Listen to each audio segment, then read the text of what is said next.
Welcome to Death's Way Out. Chapter 1, Death. A man named Newt Stevenson gave into the worst possible part of life, death. A young man, so young he could still change his entire life and live without a single regret. This man held on to everything he had and bonded with the utmost parts of its attachment. He loved the look of color that glistened off objects and that stayed illuminated. He left home and decided to never return. He took nothing, giving no remark to anyone that his presence would be missed. This man became lost. The type of loss that would engage into nothing with his attention being distracted. Eventually he went mad. With departed uprightness, this guy began to see all of the uncertainty of being in peril. He stumbled across a town. He drank alcohol and scrambled toward the wrong path. The choices that hadn't had consequence, but needed direction. He took his own and strutted in passion on beginning again. Never finding that end, and the start was what he only had. In his drunken stupor, he got into arguments and fought with the mighty. The brawny took him around for his own and threw him in the gutter. Hitting the ground hard kept his head on a spindle and he seemed to be always looking over his shoulder. Newt banged through the door with a ring alerting everyone that was in the establishment. He was a recognizable face, but was still nothing to tolerate. People didn't have the tolerance for a kid that had his ego into being the most unestablished grown man. With the service being how it was in any small town, they gave him pleasant smiles. Poured him a coffee without any hesitation and said something right before topping it off. I'll bring it right out. Right after ordering a beer. He slid the coffee away. He wanted a steak. Cooked rare as his blood that ran from his lip. He found the flavors to run perfect in his mouth. Right then, a moment was about to change his entire life. Another man sat down in front of him, dressed fancy. Clothes sleek and nicely pressed. When I say fancy, he looked like he popped right out of a magazine. The type of magazine that had thick centerfolds and most likely had flaps that offered samples of the latest cologne. He was probably wearing some too, he thought. His hair was combed back with wax and his face looked as if it was touched up with makeup. He slid in the booth and acted as if he already was acquainted with Newt. Newt bravely looked around with confidence. He hadn't thought anyone would give him the light of the day, the same as anyone would if they kept in the gossip like everyone else. He smiled and was about to say something before the man dressed like an industrialist said something first. I would like to give you a job. The job is hard, but isn't difficult, per se. It's a beginning, like everything everyone wants these days. To be awakened and to serve something with more purpose and give yourself more meaning. I'm very important. He laughed and looked at him with his posture settling with the curve of the back of the seat. I decided whether a person lives or dies. Newt stared at him as if it was a joke. I'm not interested in any business brochure, sir. The man didn't take his sarcasm and continued. I've run into people I've known for years. I grant them their final wish, mostly. I meet new people without allowing them to see their first birthday. People make right and wrong decisions, changing their life completely. There are different sorts of people. Do you want to know what types we have, Newt? The man looked into Newt's eyes hard. Newt knew people knew him, but did not expect for this man to know his name. He was listening. He was just confused about what this guy was implying. Newt thought he might be a salesperson. He didn't need any more things that made his worth less of what he actually was. As arrogant as he was, he knew he wouldn't be suckered into buying more garbage, even if the man presented himself as Mr. Perfect. Without having anything to say, he did. People that lived long enough understand the consequences. Newt smiled. Living longer has its own consequences. I have no business with you, mister. May I ask how I can help you, because I might be wasting your time. The gentleman smiled and they both awkwardly paused. Newt tapped his fingers on the counter and second-guessed taking a sip of the brew. He flinched. Where was his beer? He thought. The purveyor finally exhaled. You wouldn't understand unless I showed you. Newt looked into his eyes. Come with me and let me show you. If you still don't believe me afterwards, I'll buy you dinner. Newt just laughed. Knocked on the table and stood up. All right. I'll go with you, and I will order what I want. Newt wasn't going to pass on this offer. It's not every day that someone offers a free meal and all he had to do was say no to whatever he was selling. They both walked outside into the desolate parking lot. Cars lined up around the store and had plenty of open spots on the perimeter of the diner. It was a reasonable hot day and didn't have any humidity. He kept his distance in case the man pulled something on him, but he wasn't scared because they were in the wide open. Everyone would be able to offer assistance if it became volatile. The man twirled his arms high and rotated them into circles, doing semi-circles and turning them in every which direction. Color outlined the path it followed and resembled sparklers popping off the sides of his palms. The wind picked up and dispersed puffs of dust with the open space the man had to work with. Dark clouds formed from each end of the corner of his eyes. The eye funneled and zoomed in closer. Newt crept back and nearly fell. Like a motion picture. Newt felt the wind pick up underneath him, spinning. The gentleman thrust his arms at Newt with confidence. Light! A stream of light from the sky cracked. Luminescence ricochets right and left before slamming down onto Newt. Paralyzed with his eyes bulging, he lay alive and dead at the same time. Smoke rolled off his skin with his arm on fire, the lightning burnt his clothes off. His sight went dark. Newt's vision cleared to a recognizable face. Now do you believe me? He had hoped for Newt to be more understanding. Mr. Stevenson didn't and did the opposite. Newt stood up, tripping over his feet and hitting the table. He was freaking out, his mind went blank and his objective diverted anything that had with his new acquaintance. He was trembling with fear and was on the brink of tears. His eyes were bloodshot, he screamed and walked fast. He was still inside the establishment, instinctively acting like he was still secure inside the boundaries of the diner. The man lost his mind and ignored anyone that was in his path. "Keep that man away from me," frantically saying aloud. "Which man?" The waitresses looked at each other first, then looked around to the other customers. With the few occupants that they did have, this man seemed to be lost inside of all of it. "He's sitting right there," pointing hard in the direction he was stationed before having his episode. "Don't you see him? Someone help. Anyone." Tears started to run down from the side of his left eye. Silence filled the restaurant. The man sat there without taking caution to outburst. The man snapped his fingers. "Let's try again." Newt appeared without motion, already sitting back in the booth with the environment not being tampered with. Everything seemed lucid. He might have gotten a concussion from getting hit too hard, he thought. The amount of rumpus he's been through in the past few days was absurd. He was losing it. Something was still off, that man was still sitting there. The man looked over to the waitress and said, "Steak, make it rare. Baked potato, plenty of sour cream. Butter toast on the side." Looking back at Newt, "Bring your finest beer." She wrote the last part without looking at her notepad, dotting it. "Coming right up." Newt took his eyes off him. He wasn't dreaming, he realized. He was right, but Newt hadn't admitted to anything. Scared, everything seemed timeless. If he was dead, this wasn't how he expected it would be like. He started to calm down. Newt strangely laughed. "What is this? You're my guardian angel, right? How did I die and end up back in this booth?" The lady put the food in front of him. Not even putting effort in making the fastest service ever a notation, he grabbed the beer and took a swig. The man replied, "You see, I am over 7,000 years old." Now that he mentioned it, he did look timely. "I'm getting old and I want you to take over my role." "Exactly what are you?" There wasn't any significant indication he was anything more than human. "I'm not exactly qualified." "Wait, are you God?" Newt didn't have anything better to question. He was shaking. The beer was hollow and he was now signaling for another. The man looked as if he wanted to help. "You're an idiot. I'm dead, death." He paused. "I've been doing this for years. Practically once human civilization was achieved. I was chosen by another death." No other indication of there being more, and if there were others the same as him. As funny as this may seem, we do mature. We come with duration. Newt took a long hard look. He took off in a run in upheaval. He spun around a waitress and swerved an elder man walking with a ball cap with a newspaper tucked under his arm, mumbling "Excuse me." Death's fingers snap.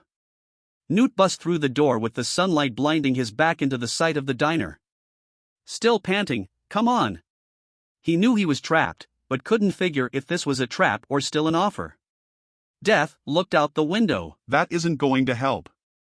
I need you to take over as me and start relieving the burden of life. His expression sort of seemed worried but was still sure of itself. Death wasn't going to take no for an answer, and Newt was noticing this. Newt wanted to start talking, but he swallowed and took off in another run. This time he slammed into the ground, his balance shifted forward and his feet could catch him. Death snapped his fingers. The ground turned around again to implant it in the booth. His stomach was starting to turn. He started to feel sick. How about I take you somewhere else? It'll be simpler to explain. The room started to shake and the light phased back and forth, and the motion sort of gave Newt motion sickness. He nearly threw up. The entire diner was going through a tunnel, and that the diner became translucent. Light flashed through the entire diner and nobody gave it recognition.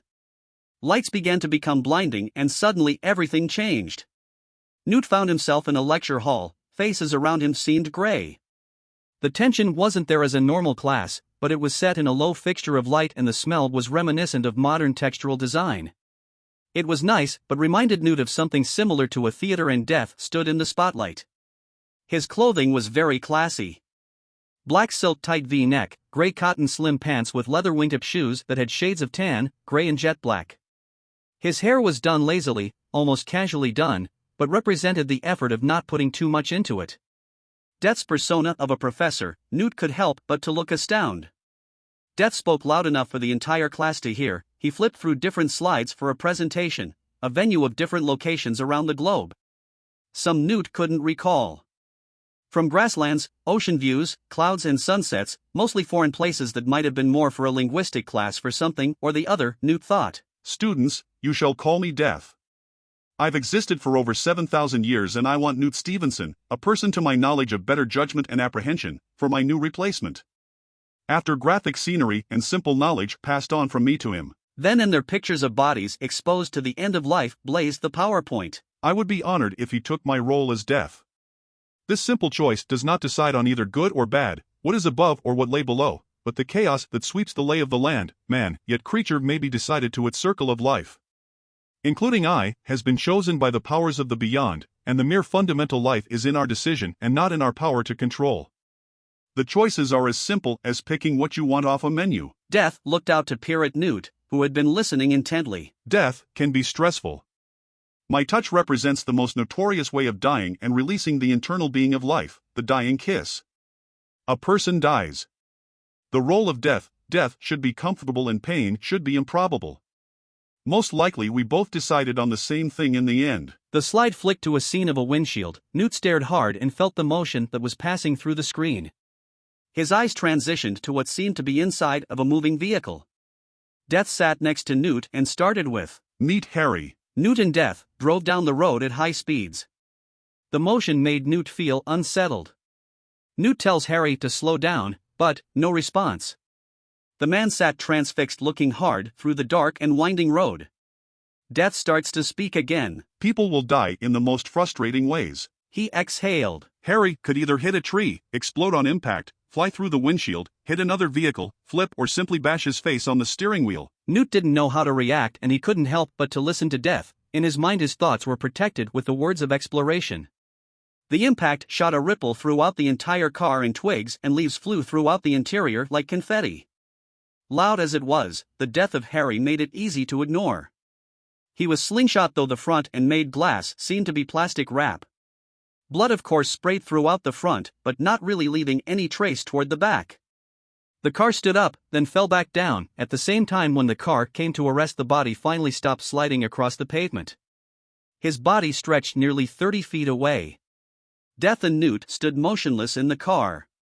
They both watched Harry die that night in the comfort of Harry's back seat. People die.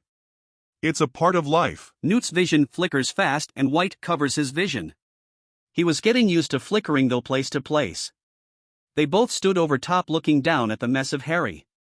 He seemed as dead gets, Newt thought. We can leave his soul trapped inside and his soul will stay trapped inside forever. Original man only knows what would happen if we didn't do what we do. Fear that the dead might come back to life and roam the living is out of the question. Zombie! Newt couldn't help but laugh inside his head. Life hadn't yet left his body without our touch. Death continued. This is called the angel's calling, also known as the dying kiss. He might be dead, but his life needs to be released from its corpse. He stays attached as life gives him this challenge. He lost, time simply ran out. Death bent over and touched the bloodied corpse, and the body started to simmer. Heat rose from the body and released a terrible stench. The smoke was magnetized toward Death's arm that hovered over him. Markings animatedly wrapped around his arm, growing like ivy. A tattoo, webs and spiders bruised under his skin. Flourishing in the brandish, its style made it seem as if an artist took their time in expressing how they felt about the death of poor Harry that night. We become bonded with death once you're touched with the angel's calling. Then we can finally free the dead by touching life. People, animals, or vegetation. Death stood up, still telling Newt everything. How Newt was retaining all this information felt promising. It's not every day that someone witnesses death this close up, he thought. Is it painful? Newt asked. No. Death reached out to touch a tree. The tattoo of the webs bonded with a tree. It created a spider and it spun a web close, following afterward. As if the spirit of that life goes back into the cycle of life, it gives it meaning to become something new again. It releases you from their burden. You will feel it though. Death retorted. Without any motion or hint of movement, Newt found himself back with Death at the diner. Please eat. Death smiled. Newt felt that most of everything he consumed was a dream. Was it? He wasn't a god or anything of that type of importance. His nerves started to ache and he could feel his heart pounding. His body shook and felt tired for everything from the past few weeks. How exactly do we become deaf? Newt freely asked. Funny you may have asked. Death waited for Newt to take his next bite. Newt struggled to stick the fork full of oversized food that he seemed to ignore to cut before eating. Death snapped his fingers again and was standing in the middle of a street. Watch with your own 2 eyes, he said as Newt stood safely off to the side of the road. A city road with shops up and down in every corner of the street. People mobbed the pavement and ignored his embodiment that he figured wasn't something to be anything anyone could tamper with. Made him feel safe. Death transformed into a woman. She was old and wrinkles masked her face. The woman of this time might have seen a few wars too many. Her bones were scrawny and her skin covered in liver spots.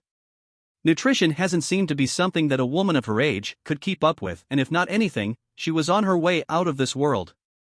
Busy as the sidewalk might have been, so was the traffic on the road. Cars and other vehicles whizzed past, relying on nothing except that traffic lights and signs posted at every corner of every intersection.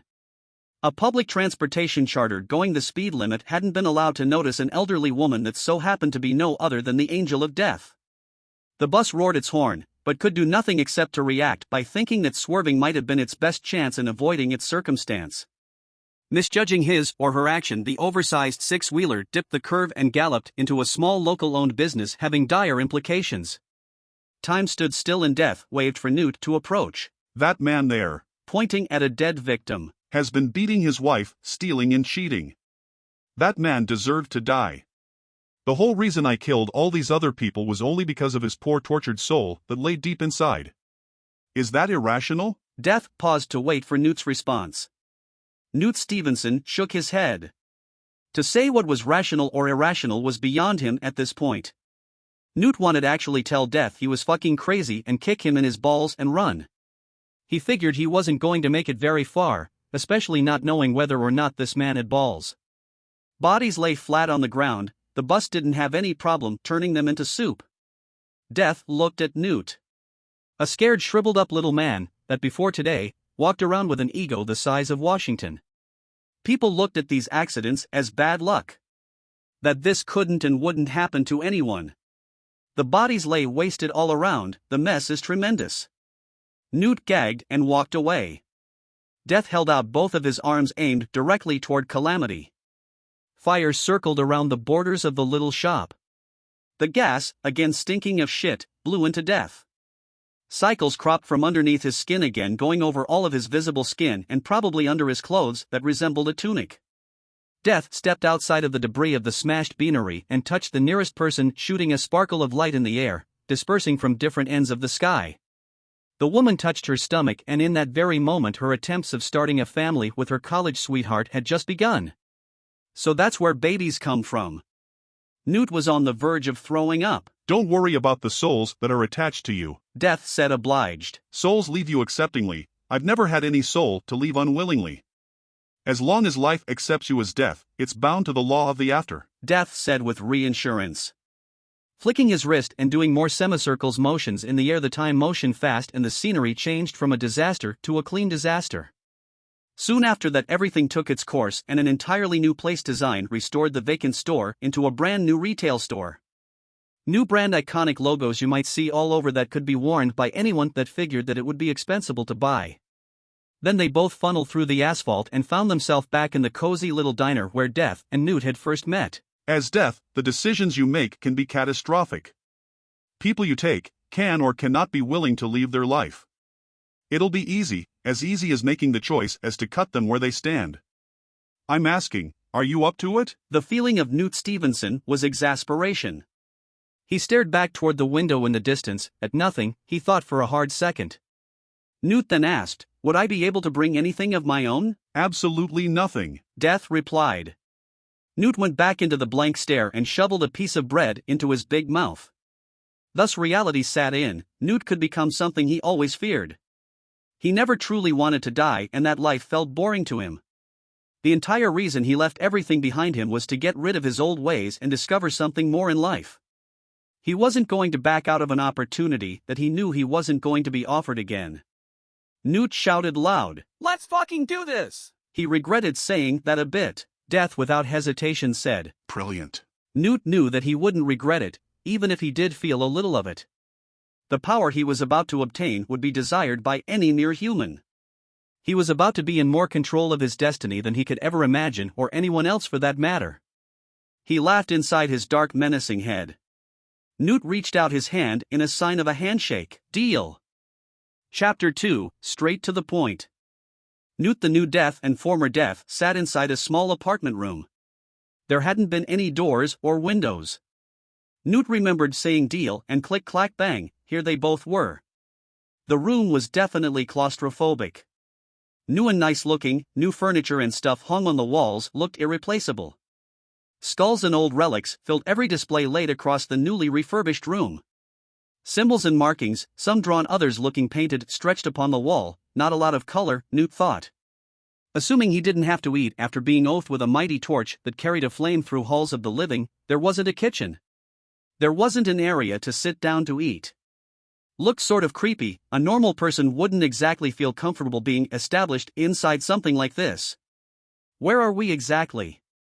Newt thought inside his head. Former Death said, "Make yourself at home and try not to break anything, and if you do, it's yours by all means." He just laughed and continued to shuffle a few things around from corner to corner of the room. Death was tightening up before he was going to hand it over.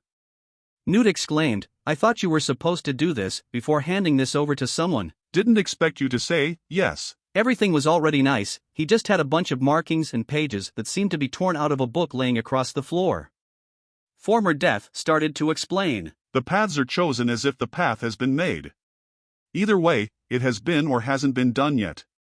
The main objective is to wait and watch. Give yourself the upper hand by taking it into your own hands. Be the angel of death for Pete's sake. Death was starting to joke, and it made Newt feel more comfortable. He talked and explained the path of life as if it was meant to be explained to the common county folk. Humanity has been its indigenous ruler for many millennia. They walked Earth without reproducing.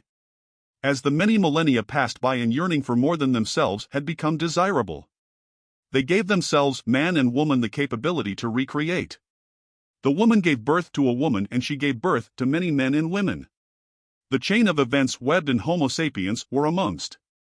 Humanity started to spread throughout different areas of the globe. Christ figures happened and they had practically been created by the original man. Death broke off and went on again. Those men and women existed. They walked among us as gods, they controlled better parts of the world and gave us a reasonable example of our creation. Gave us hope to live and kept humanity thriving. Nevertheless, if they appear, it's because they had a good reason to. Our role has been placed on us because of boundaries.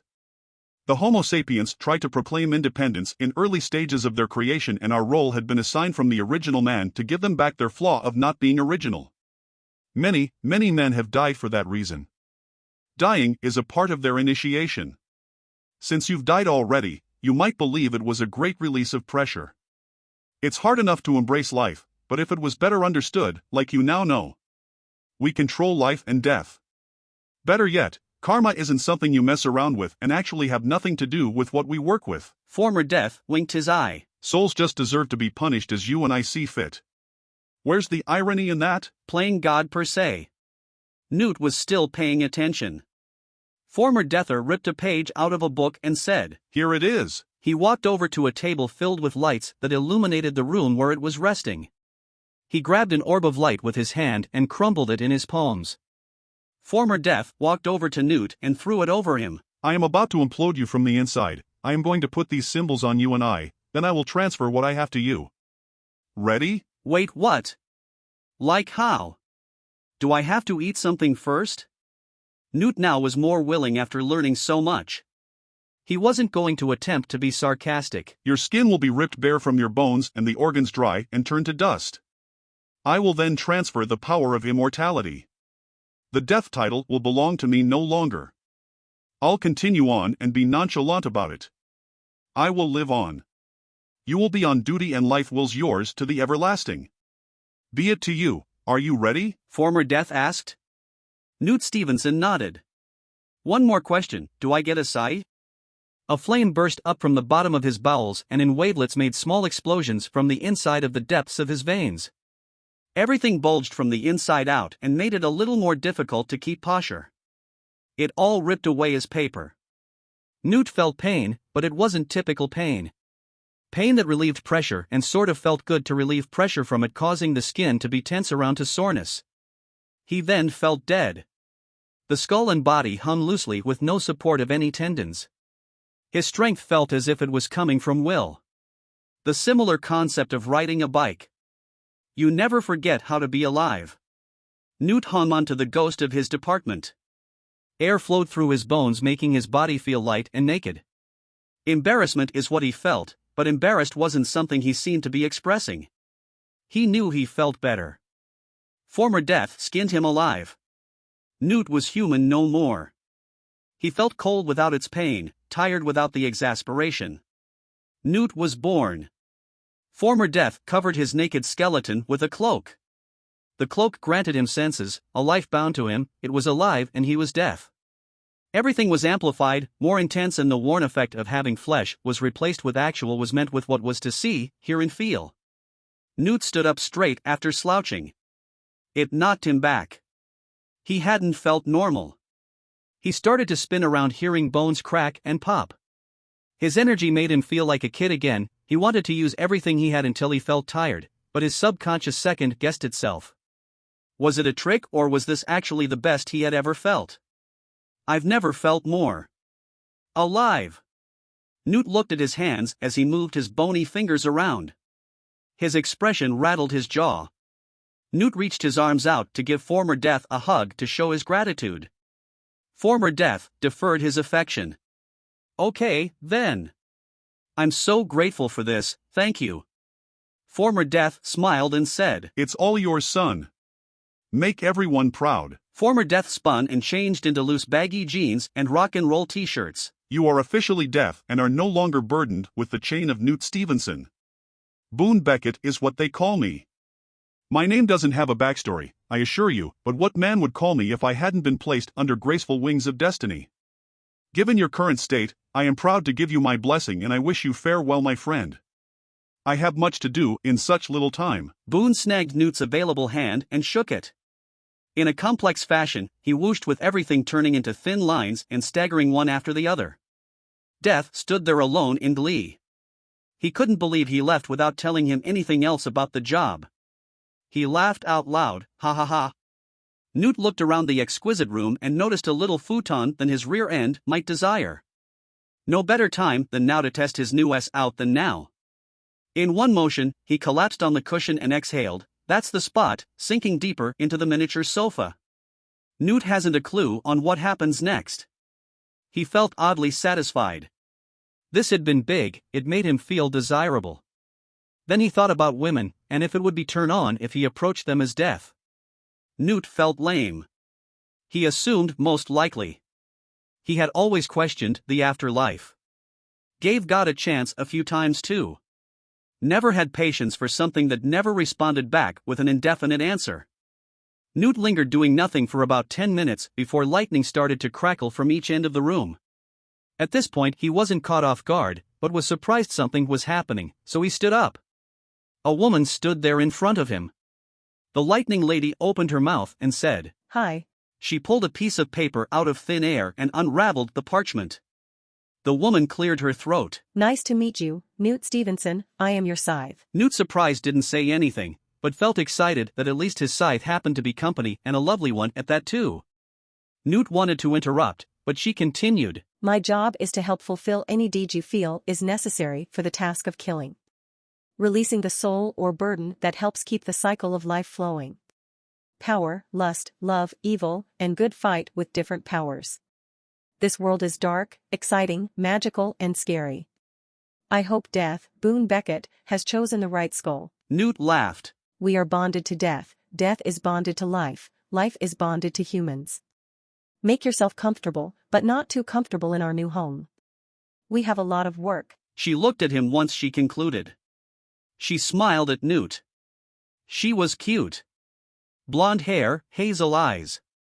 An overly great figure. Her face had youth, late 20s, early 30s. Her voice seemed kind, forthright. Had initiative. Newt airtight sealed his cloak to his skeleton. A feature he hadn't known he had, but as if death was his occupation, he was designed for the role. Probably came with the job, he thought. His appearance reappeared. He reached his hand out to greet her. She shook his hand with a firm handshake. Death and his scythe stared into each other's eyes. "Do you have a name besides Scythe?" Newt asked. She released his grip, then took a few steps back. The scythe cradled her arms and spoke. "Spirit Alburn. I'm the Death's Ripper. I make shift into anything my master's desires. I keep the peace in our galaxy. I've been shaped by an original man. I give you unearthly powers, used for good or bad. Made out of tungsten, the strongest metal in the world. I had been designed for death and only for death. Death and the original man only have the capability. I am the strongest and most mystical weapon known throughout mankind." She began to phase out of existence. She visibly turned into vapor and slid into Newt's hands. The mist thickened and it became a blade. The scythe stretched long. It was as light as a feather, he could hold it up with his fingertips. Newt could feel more power with spirit in his hands. The touch was desired throughout his body, creating a mental blockage that had all his ambitions flourishing throughout his body to being drawn to one point. His mind couldn't fight it and he didn't need to. It was known to be the most powerful weapon, and that was because it was not drawing his energy from him but making it easier to facilitate and empower aspiration to drive forth into something worth more than his appraisal. "This is crazy," Newt said right before being engulfed in mist. Death was astonished. He was taken by surprise. She duped him. He was now soaring out of control in a vortex of a dimension or another. His mind was flabbergasted. He thought about screaming, but figured it might be ridiculous because he didn't want to show his Ripper weakness. She sort of pissed him off, but everything comes with an explanation. He just hoped he wasn't in trouble. He was going somewhere, and wherever it was, he was going in blind. The Ripper dumped him somewhere foreign. He hit the ground with poise that even caught him by surprise. The Ripper molded into the woman figure again in front of him and said nothing. Didn't even show Newt remorse. Actually ignored him altogether. What's the big deal? Newt raised his tone a little, not yelling, but stern. The Ripper slid down on one knee without any recognition towards anything Newt gestured. A man climbed out of the soil. Dirt covered his body, but its body seemed to be made out of the same soil it crawled out of. Strong and toned, structurally fit and tall. Monstrous, it stood a few feet above Newt. It had no hair over its entire body. The figure seemed to have been reincarnated, or that it seemed to be its tomb, either of these Newt knew. He was a gorgeous man. A sort of man that made someone look at their body and question whether they had a type or if his type was the type to have. He spoke. Newt began to feel frail. Gravity dug down on top of his physique. His bones felt pressured to fall. He didn't fight. Newt fell into the overbearing weight of the wizard that plunged out of the soil. The beautiful man majestically stretched his arms outward. Outside, inside and all around he said, "The story is beginning and we have only just now become more acquainted. Everyone will enjoy this trip, as if the decision isn't yours to make. I have faith that it is becoming clearer for you to do what is necessary." His voice rattled everything that surrounded them. Shaking trees that surrounded them, where and when and why was the only question that was going through Newt's head before the man started to speak. Newt couldn't hear anything besides his words. He couldn't hear the inside of his own thoughts. Newt wondered what he meant by saying all that. It had almost repeated over too many times in his head to not have heard all of it. Newt didn't have the freedom to say what he wanted, as if he could even think about what to say. "Welcome to my divine unity of death," the man said with courtesy. "This will be the beginning and end of everything. This will be the point where man originates and man dies. He looked at Newt kindly while he kneeled motionless. I, a supreme lord of creation, among men and women to thrive on planet life. This cycle accepts more life, death combines becoming new and leaving into one." Newt's mind set in as he relaxed with acknowledgement. "I'll ask you to set yourself free. I command you to set yourself free. I want you to become a utensil for my bidding. I will tell you, it's just rather difficult to move past killing, if life was something you were hoping to be reimbursed." He looked at him with intensity. Newt felt the relief of having control again. It wasn't uncomfortable to feel free from his reign. Newt felt an attachment for something that seemed missing. Something he never knew he hadn't had. Had he missed that control, or did he feel that was who he truly was, and didn't realize any of it until the man took dominance? Newt jolted up. He was elevated, looked at him quickly, then stared off in the distance. "It might be hard, but I'll strive. I would be more accepting of this notion if you'll let me know ahead of time. Coming into something like this wasn't exactly a part of the deal." The original man eyed death and smiled. "Trying would be perfect. So I say to you, as I have said to all of my chosen, go about as if you've never lived. This is your chance to take life to its full potential, be its relief, show it compassion, don't take shortcuts. Deal it as death would see fit." There was a pause for a brief second. The original man raised his arms in consensus. His presence is still overbearing.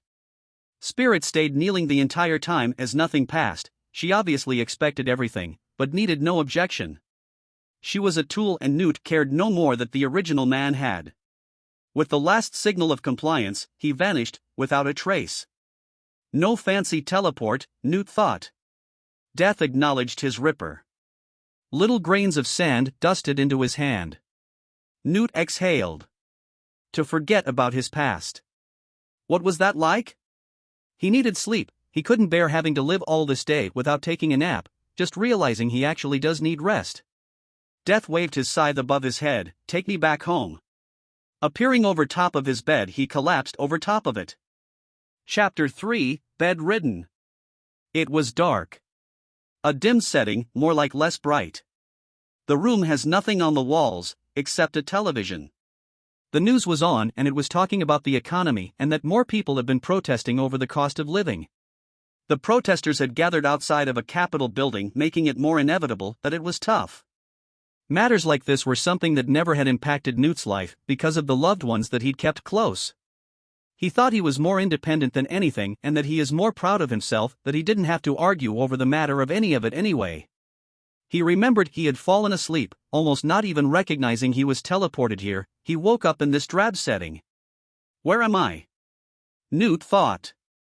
A motion of the setting of the room is enhanced to the left, then the right. A woman fell on top of the bed and it didn't look pleasant. The vision settled, but still blurry, and Newt couldn't tell if it was because of the transfer or if it was because of the dizziness from waking up. Either way, he acted as if he was fully awake. This was his first task for his new job and that it was on him rather than having to rely on anyone else. His duty is to take care of business. Newt was trying to get his affairs together. The lights were dim and the young women had been laying on a hospital bed. Newt's vision cleared and he could finally make out everything that was occurring. A nurse stood over her with a defibrillator. The main doctor had been overlooking all of it and directing different attendants to save this woman's life. The setting had been urgent and seemed like life had been lost. Death simply couldn't imagine if his first day could be any easier. Death sat down in the chair. He looked hollow in his deadly form. His side lay gently pushed against his chest. He did this to feel comfortable. He was going to be witness to this moment. Intrigued, he watched intently to make sure he was not going to miss anything. His body had a disfigurement. The flexible skeleton intertwined different parts of his body. He looped his fingers backward because of no muscles to restrain his joints to make the stretch. "Wish I had something to munch on," he said under his breath. The first shock bounced her off the bed with everything tensing up, seeming airborne. She took a second shock and her chest bounced off the bed. The doctors looked at the monitor. Lines started to zigzag up and down. Science won. With each beat of her heart, the monitor made a tune. If Newt had eyes, he could have even shed a tear. Newt still wiped underneath his eye socket. The young nurse looked at the doctor to congratulate him, even though he hadn't done any of the work. It was his job that made the magic happen, so everyone seemed to follow with good wishes. He said, "Thank you, nurses, couldn't have done it without any of you." He pulled off his mask and smiled brightly at all of them. Death looked from one end to the other as each one of them shuffled outside the room. One stayed until she woke up. The woman that was brought back to life didn't. The lady nurse shortly left the room a few minutes after. Death slid his cloak underneath him as if he floated to her side. His magic flowed through his skeleton. It wasn't something to be learned or unlearned. His power was natural. Imagining the possibilities were possible. As ironic as it was, he was a natural. Her body lay limp. She looked comfortable. She had nicely changed clothes and the cloth that covered her body was thin, but it was covering her in layers so that she wasn't cold. The face looks trashy, Newt thought. The woman seemed to have been hit, drugs for sure. The woman was young, but life had gravitated 10 years at least on her. Cuts and scratches had all been fresh. She had gashes all up the side of her body as if she had been attacked or mauled by an animal. It wasn't natural to have been this badly injured by an animal multiple times this badly, unless she was a tamer. A person did this, and she was put here by someone. Newt slowly looked around the room. Something was going to happen. Newt was confused. Didn't seem to be in need to be reaped. Yet, his position needed him to submit the soul to life after. Her life was taken and brought to life. He thought he wouldn't have to face that realization. It was too much to take a life when life was given back. Again, he thought of something happening. He patiently waited for her eyes to open. As he stood there, he thought of all the amount of people that time had passed. He figured that it wasn't her only to be released. Old people die, but if he had been contracted to her, he figured it was more important for him to stay inside. The room started to seem smaller, and if Newt ever felt cramped, it would be here. He felt awkward, and again he waited for something to happen. He thought of hunger and then thirst. He wasn't either. Cold or hot. Dead, he thought, just dead. He thought the same. His thoughts and ideas were similar, if not the same. Newt knew that something was off. He thought maybe he was just a different person than Death. The woman's first reaction was to feel around her body, probably relieved that she was still alive, but Newt couldn't figure. The woman looked around and her eyes locked on Death. She didn't react to the fact he had no skin and was all bones. "Who are you?" Newt didn't say anything. He directed himself backwards, ignoring the question. She could see him and no one else wasn't. Would this be by chance what he was figuring out that might be the entirety of the reap? The woman was staring at him and before everyone else ignored the entirety of his symmetry. He calmly said, "Found you." She squinted at him for a moment, then tried to pull herself up, realizing she was in pain. "Why the fuck am I in a hospital bed?" She asked Newt, not knowing who he was or his position. "Why, I'm Death, ma'am. You died, I was summoned. I think that's how it works." "How does what work? Seriously, who the fuck are you, man?" She was getting upset. "I am Death." Newt said again. "The dead guy that lets everyone pass over when they die. It's my job to answer the call to the shadow of death, it's your job to be willing." He wanted to finish her quickly, so that he could move on. She didn't hesitate and pushed the button for an aide. The nurse showed up in mere seconds. Welcome back. The nurse said as she walked inside the room. She looked more relieved than she seemed. Newt noticed that he wasn't helping that thought. Newt stood there alarmed. He wasn't scared, but was alarmed after her reaction to their first impression. The woman in the bed used little of whatever strength she did have to point over at Death. That man, he's a creep and needs to leave my room. She was pressured and was shaking to the idea that he filled her head already. The woman ignored it though and wanted everything to be okay. She didn't hesitate to ask for help. The nurse glanced over and back to the woman laying on the bed. I think you need a little more rest, honey. Surprised, she worked up over nothing. No, that man isn't anyone I am familiar with. She tried her hardest to bypass anything that she said to change the subject. She was well aware, more than she knew, she wasn't going to take any chances. Feeling uncomfortable, she took initiative. To her eyes, she didn't understand well enough to know where she was. To the figure in the room, she just figured that it could be some type of gag. Everything Death had said just made her feel uncomfortable, so it was in her best interest to provoke. But honey, there isn't anyone over there. The nurse paused before saying, You need rest. The woman in bed didn't respond and complied with the nurse as she checked her vitals. The woman didn't shake anymore. She felt too tired to put any more energy into becoming frustrated. Everything seemed to be in check. Drugs must have not been in her system, or if that was the cause of this occurrence, hadn't seemed to affect any of the tests. The woman lay there tired and officially gave in to the effortless question and asked, What? Death walked up closer. Tell me everything. He didn't want another bothersome nurse to come back in. The woman told him that her name was Heather Jester, she was a grocery clerk and had a child. A girl, and she was 11. She was in school and she hadn't had any contact with her in some time. She told Newt, I feel nervous telling you this, but I don't have anyone else to care for her. I know she can care for herself, but a mother still worries. Her life partaken with selling drugs and was hooked on her own supply. She had only recently gotten into abusing. With the woman's facial features, Death didn't think she knew what Just recently meant. Heather was in an abusive relationship too. Her boyfriend and his friends had beaten the living snot out of her for her clumsiness and said, I never listened. Explained the cuts and bruises that covered her body. Newt realized time that masked her youth and made her look more mature. The woman that could pass with being a young student in her third year of her college semester had been from being tired. She was abused and couldn't escape the harshness of her reality. Tough girl, but a person can only take so much. It was all about his image, she mentioned, and his friends had already been violent. Her kid escaped with her youth, but still had to be tangled with that lifestyle because of her mother. The kid seemed to be troubled and she loved her and nearly cried with every detail mentioned. The troubled mother didn't need to explain that she wasn't in a good position, she had no opportunity to weasel out of any of it. Newt expected the worst and heard it. The only problem was that she didn't need to die. He was more reasonable and finally realized that Boone Beckett wouldn't have been this lenient. He would have taken him about 15 minutes and wouldn't have let the doctors even operate on her. He had his moment and didn't take the chance. He decided to be a bystander and just witness a life-changing moment. His choices would affect the outcome of the reap and would be more understanding to that realization in later times.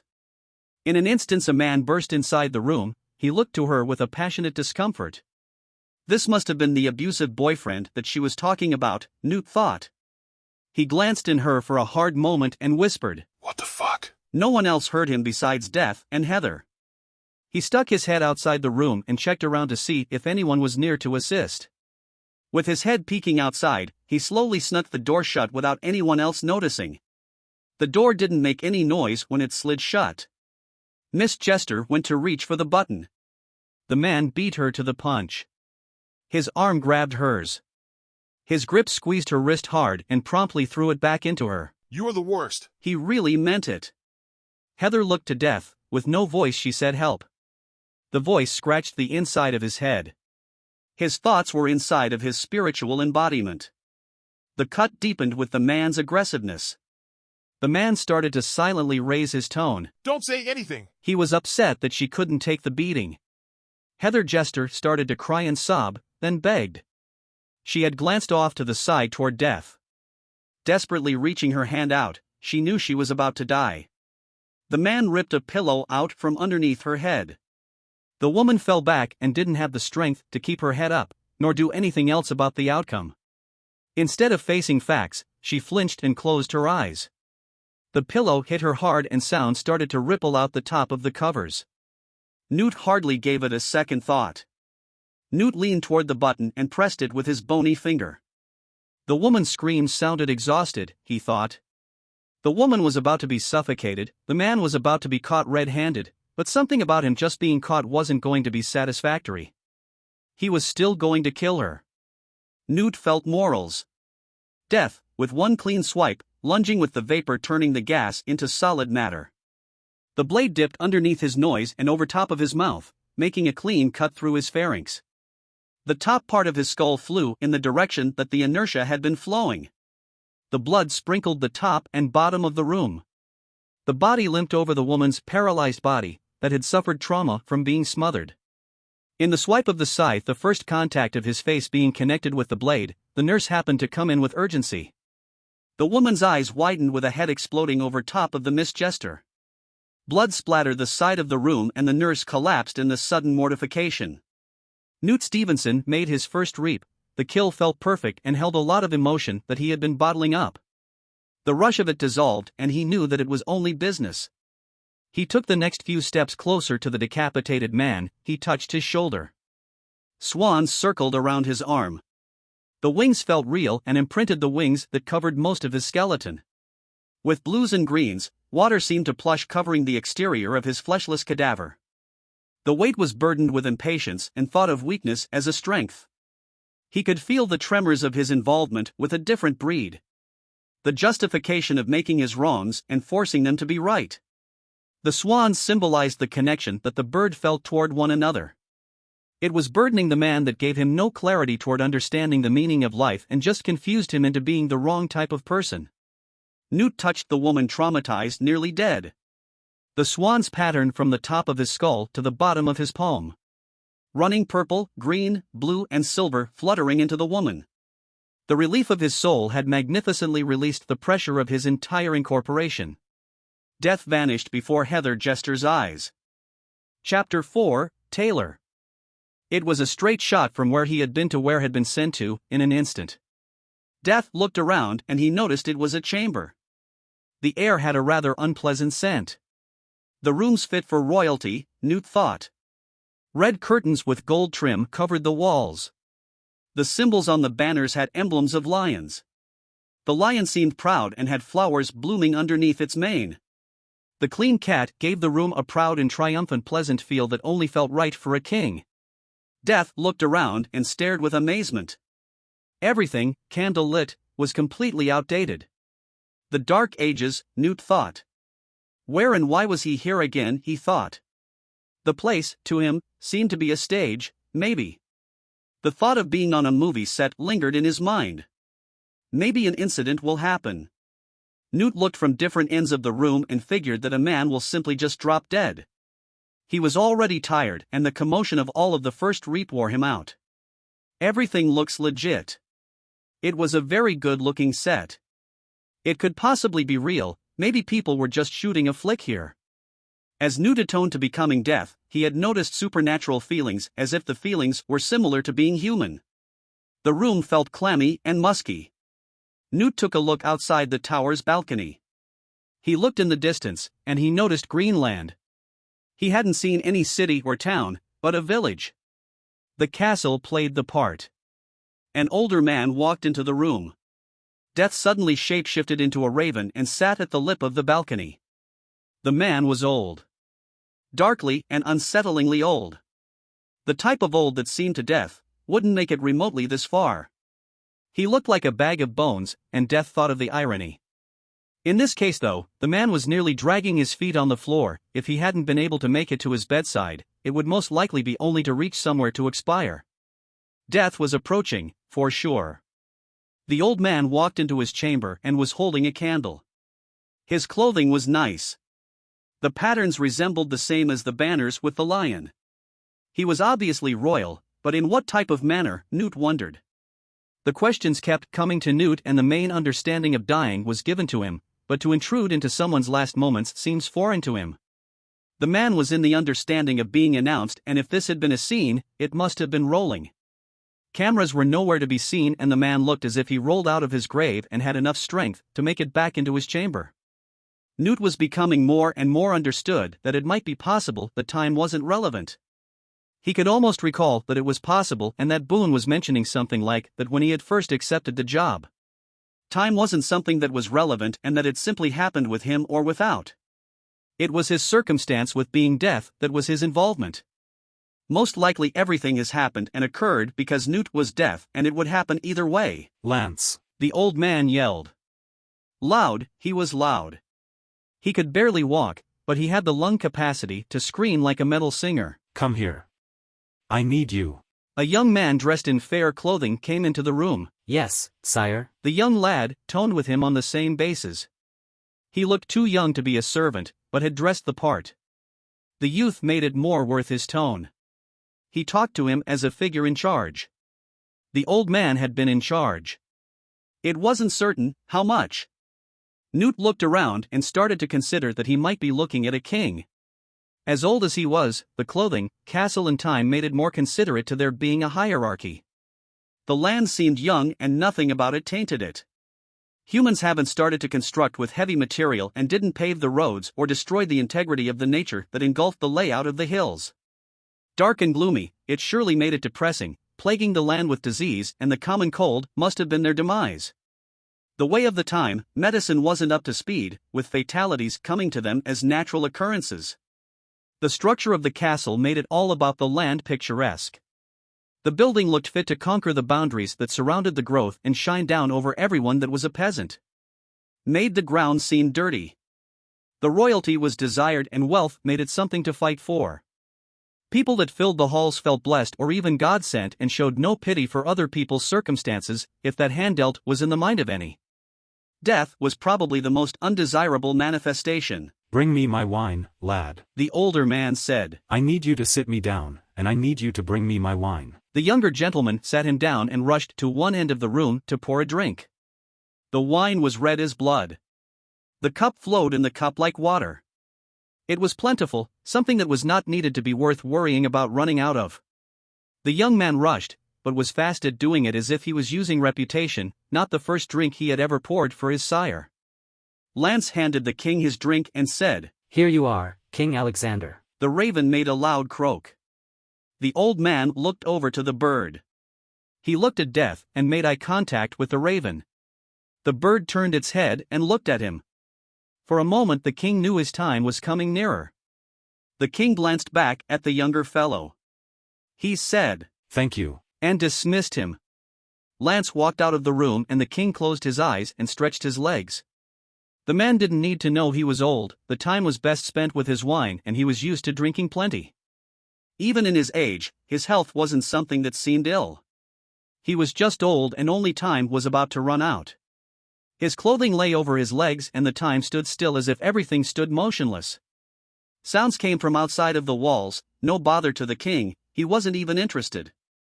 The age would have given him the leniency and most of everything seemed timeless to him regardless, even if that was something not called for. He had his dignity and his dynasty. The power was served by him by being who he was and didn't need to a bothersome law to pass over anyone. He had knights or guards that enforced the regulations, his rule was to keep the peace in his heath. Only if he had known what was about to become, his heart might as well fail by just knowing that life was about to come out from underneath him. The king started to cough. It was an awkward situation and the king didn't seem to stop. Rasping his voice, something in the back of his thoughts seemed to have given him a problem. Instead of just taking a drink of his wine, he kept coughing. That moment dragged on for several moments. Newt wanted to ensue his burden of his globus pharyngeus, but time had dawdled long enough. He figured it wasn't any better time than now to announce his presence, but he thought about taking it easier on him, due to his position as king. Death-shaped shifted out of his raven form and turned into a familiar figure that stood next to the balcony. Young Lance took a few breaths before approaching the coughing king. The man hadn't even realized he was still in the room and continued to cough. Death walked closer to the king and shoved the cup into the face of the king. He took a big gulp, relieving himself of that nasty inch. Death stood over the king and told him to slow down. He slowly took the cup away from his face and the wine dripped from the lip of the monarch. You don't want to make your stomach hurt, sire. Now I have to tell you something, master. I don't want you to be caught off guard when I do. It's not that big of an issue and I don't want you to be misunderstood when I tell you this delightful news. The king simply puckered his lips and made papismic sounds, smacking his lips together, tasting the rush of the red that he guzzled down. He hadn't any interest in anything besides not being disturbed. The king leaned back further in his chair and made an ahem sound, considering whatever Newt was about to say. "Sire, I have the most troublesome news."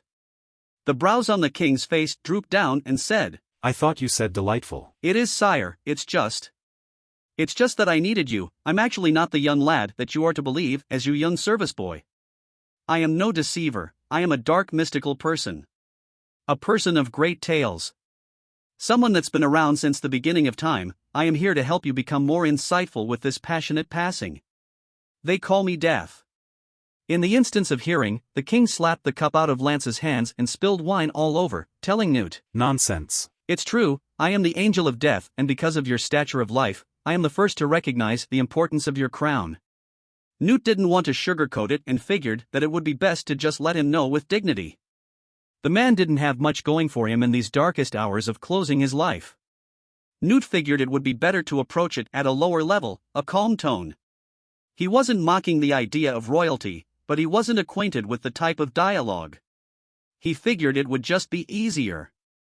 The king said, Nonsense, Sir Lance, I've known you since you were a young pup, why do you figure me a fool? Now give me back my wine. Blind, not knowing he had spilled it. Fill it up too, I am almost done with it. Newt leaned down and grabbed the cup and said, "Anything." He walked over to the glasses and jugs of wine. The jugs were all assembled to the right side and tankards were to the left.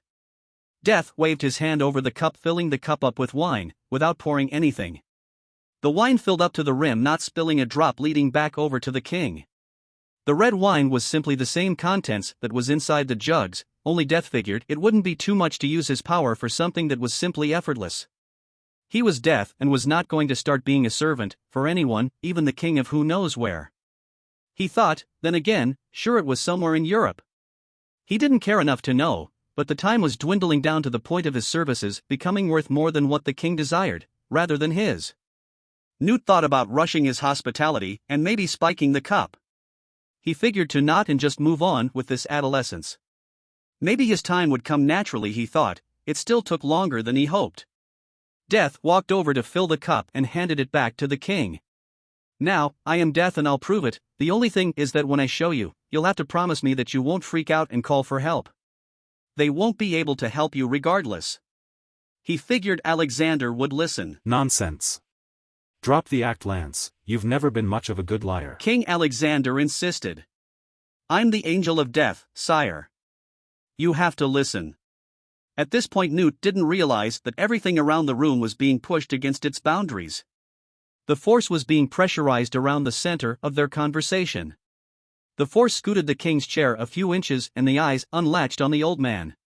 He never had to take orders from anyone his entire life. He was simply too old to make a real reaction out of it.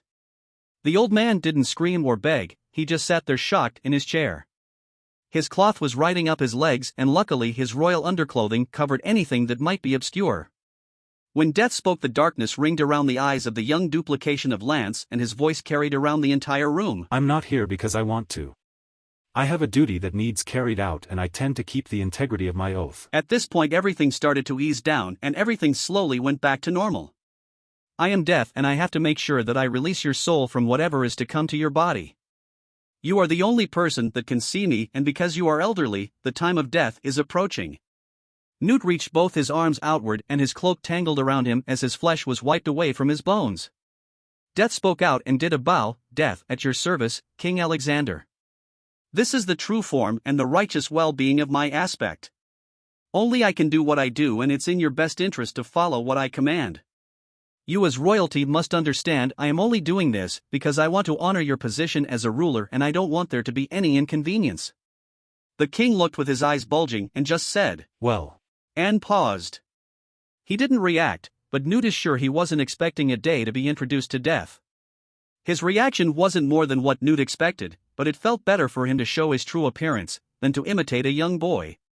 He wasn't going to be anything more than what the king imagined, and he could tell he wasn't in fear of the bony figure. As the king, I will not stand for trickery or deceit. My title stands till the very end and that I am King Alexander, the High King of Hold'em. No one shall talk over me like you have today. The disrespect that has been betrothed today will be seized and punished. The king started to raise his voice. I demand you to submit and declare defeat under the crime of treason. In Newt's mind his will was good and his intentions even better. To be told with power, he thought, it wasn't hard to see why he was the crown. This old shriveled-up man went from a patient with Alzheimer's to a virtuous old dog that commanded what fell underneath him. He knew his worth and everything that he was empowered with. The old king ranted, going from my command to behold the local fool. He was obviously confused, but the energy he had been displaying could have potential to kill him. His head grew twice his sizes and the veins in his body started to bulge. He became something entirely not what Death saw before getting the chance to approach him. King Alexander, high ruler of Hold'em, as mighty as they come, as do the mighty must fall. Beckoning every which way, his power lay in his speech and choice of words. Monstrosity. And demon. Words obviously not getting under Newt's skin, no pun intended. With a sudden jolt, the doors burst open, men started to walk inside. These men resembled the king's guard, but with a keen eye they had different intentions. The king demanded, "Seize that man. Kill him for the crimes he had committed. Give no mercy to this contemptible mutt, make his death slow and allow his corpse to be eaten by the crows." Without any heave, a blade slid right underneath his chin. The blade rested nicely underneath, making his throat a mantle that a sculpturist could only achieve, through days patiently waiting to return with the honor or respecting a man's time. To become helpless, the legacy becomes ripped away with the dagger. Blood filled different parts of the face, spewing from his mouth and eyes. As quickly as it had been implanted, even slower the blade was disconnected.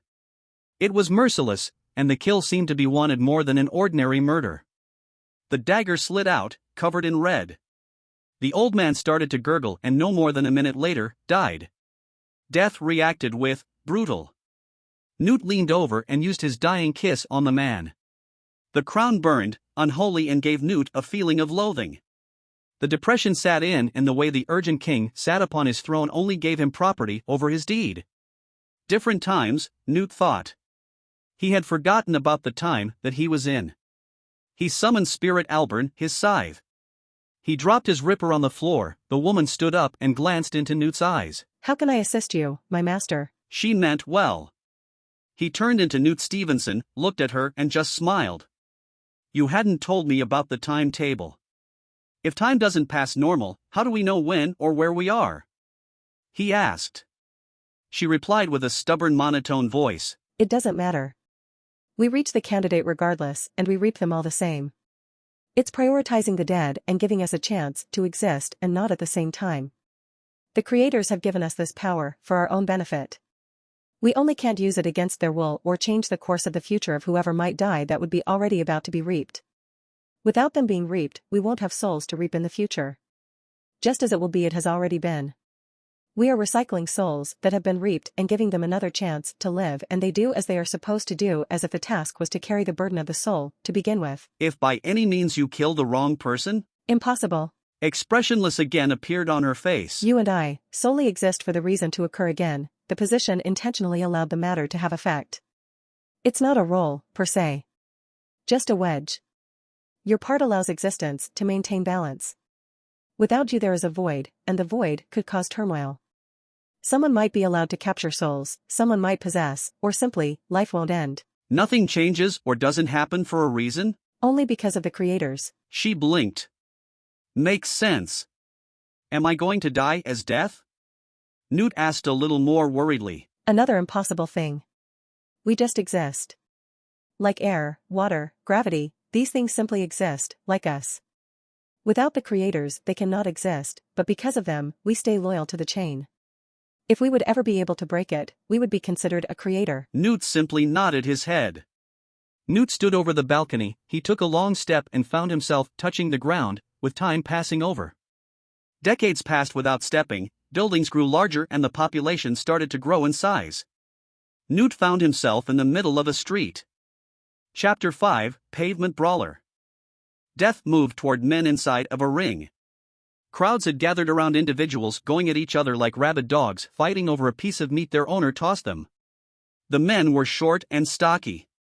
Built for what they had, men in Newt's time found themselves looking more like oxen.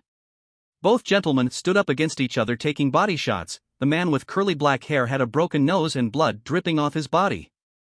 He maneuvered other blows that seemed to be devastating, not allowing one or the other getting knocked out by such an obvious hook. The other man's arms were larger, but slower than the other fellow's. The bigger man, with a ponytail, swung a hook at the other and he ducked without effort. He took the effort in recovering, but hadn't expected a knee to fly up and hit him the jaw. Teeth spat out of his mouth. He smiled and grabbed the other man's face with his bare hand. His hand was massive and the grip hadn't been meant to do anything, yet, the crowd seemed to love the ignorance. Sliding off his grip, he took another fist to the face, expecting to get hit. He wanted to not to lose confidence in the crowd. The man grinned a big smile, missing 4 or 5 teeth. The curly-headed man popped back up with an uppercut and threw a couple body shots. The muscular man stepped back a few steps and readied again to throw more punches. He jabbed a few times with his front and cocked his other for wallop. The man blocked both jabs and took the wallop to his face and had been knocked clean. The body stiffened and his muscle paralysis, kicking his body upward, hit the brick sidewalk, making his mind unable to comprehend the last few seconds of the fight. Everyone cheered and the man raised one arm to signify that he had been the champion. His teeth were shining. His showmanship was designed to gather a crowd to make everyone more passionate for an ass beating. The man could lift a boulder, it seemed. Newt still was that impressed with the build. He's seen bigger. The other man hadn't been dead, but just knocked out. Laying there, no one seemed to have given him any attention. Everyone seemed ravenous, praying for more blood and awaited the next challenger. Death looked at the muscular man and waited whether the reap was designed for him. The big man burst out. Who dares challenge me? Undefeated, and y'all still dare to try me. It quieted down for the moment and everyone looked around, Newt doing the same. The circle grew more tight and after he approached everyone with the notion of a challenge, it started to expand. The people walking by replaced the people walking off, due to lack of watching, and the gathering made the people in the middle more involved. Newt thought, what about me? The man looked and stopped as he looked into Newt Stevenson's eyes. His image was normal, his scythe nowhere by his side. The moment has a practical setup to be his. Why? Newt thought. Inside, little man. The man with a ponytail pointed. You showed me your true self by underestimating me. No one likes a person that's not entertained. I will turn that expression around, and you'll be more happy to see me inside the ring the next time you appear. Be our guest and allow everyone to feel blasé due to poor fight style and lack of strength. Newt did not hesitate and shoulder brushed through the few that were standing right in front of him. Everyone started to chant and started to holler different motivational words and a few nasty unexpected ones. Get it. Fuck him up. Keep it clean. That man looks weak, kill him. Death stood in the middle of everyone. Newt smiled and girthed his body. His body tone seemed to grow and blood rushed through his arms and legs. His clothing, old sailor outfit, resembling an old industrial-era overalls and boots that wouldn't compare to any shoes of the modern time where Newt was from. Uncomfortable buggers, Newt was thinking. Ripped tears from the bottom where the threads seemed to be sewn together. The top of his garment was baggy until he decided to add tone to his structure. The muscled man's eyes bulged from his head. He wasn't expecting this man to grow his body into twice his size. Everyone turned into. Holy shit. What the fucking fuck? Who? Ha. We might see a murder. I dare challenge you, champion. Shall I ask you whom I am fighting? Newt retorted. It took a man a few moments to reply. Adam Five Finger Fitzgerald, the strongest man these parts have ever known. And looked around trying to pump the crowd up. Newt asked, what's the wager? The man replied, 5 gold pieces. Death appeared the gold into his hands and threw it on the ground. The man lunged, posing with his fist and arms flexing. You might think this is your fight, but I've seen worse. Encouraged or not, you'll not make it out with your ego. People started to cheer and shouted negative things toward Death. Newt readied his arms and waited to begin the fight. Adam approached Newt with the same wallop as the last man that had been knocked out clean. The punch landed clean with his tone becoming unrippled and Newt stood towering the man with solid tranquility. His hand broken, Adam stepped back clutching his hand. Newt felt nothing. Adam swung haymakers at Newt taking blow after blow. Death settled back and took every punch he threw repeatedly. After the man had been done, blood and bruised purple rings formed around the bones that were once called knuckles. Adam tried and simply couldn't compare. He screamed. Death asked, "Done?" Adam simply declined by shaking his head and started throwing more punches in his direction. He winced and fell back on his knee exhausted from the lack of accomplishment. Newt hadn't wanted to turn it into a bloodbath, but he had wanted to give Adam one good one. So he focused on hitting with just enough force to send him flying back into the crowd. The facial expression was priceless. The man's face phased out of dimension and glimpsed to the heavens above. The force spoke to him, before matching his face with the paint of the ground. Air flowed through the man's skull and the bones in his back rippled down to his buttocks. His spine inverted and his legs folded into a sandwich. Blood that ran from his nostrils replaced his figment that was displayed by one person, that happened to be centered around people that were better known for their mischief. Soon after the crowd dispersed, Adam limped back home. He seemed to be a normal guy. Wife and kids. The morning came and he worked out. The man didn't have any disease of what he could tell and his family seemed to love him. The fights had been an act, surely he had gotten paid here and there. His job wasn't that interesting. The man just had deliveries. He would go inside a deli, come out with 6 or 7 sandwiches and deliver them around different areas of the city. He rode a cycle. Nothing had seemed dangerous enough for the man to die. Newt watched. This man obviously had something going to happen to him. He just flew from one end to the next, personifying different characters on the street. Newt's favorite was a man with an overly large mustache and was fatter than any man that he could imagine at the time. The sandwiches were all right. Newt thought they needed salt and pepper. Adam had juggled several sandwiches before Death appeared in front of him. In the instance, dropping the food, he pulled a knife and tried to stab Newt. With its blade going through his cloak, it pierced nothing. Adam turned and ran. The man ran and Death followed. The chase hadn't seemed difficult and the majority of it had seemed nonsensical. Newt simply glided over the top of the gravel and the unpaved streets made it more difficult for Adam to run. He reached a tavern on the outskirts of the city. He called for a caretaker. With Newt's ability to undo any occurrence of his action, Death flew into the room driving the scythe into Adam's back. Newt ripped it out and blood poured out all over the floor. Unfatal, Adam screamed in agony. Adam cried out and ran. Help! Help! Someone, anyone. Death undid the man's death and continued to resume the chase. Adam hit the back alleyway and stood in front of Death and told him to stay back. Back you. Newt needed to know why he was following him and why he was going to die. The man stared and held the knife against his own throat. Not a step closer. He said. Death said, "I wouldn't do that. I'm Death and I am here to follow you up until you die. I am not here to hurt you. Unless I have a reason to." Death adjusted his grip around his scythe. The skeleton struck fear into this ordinary man. His understanding and honor stood with people that drove his will to fight. The passing of his life wouldn't matter to him, for something that wasn't allowed to let him live. He never held back and he indefinitely lived to the fullest.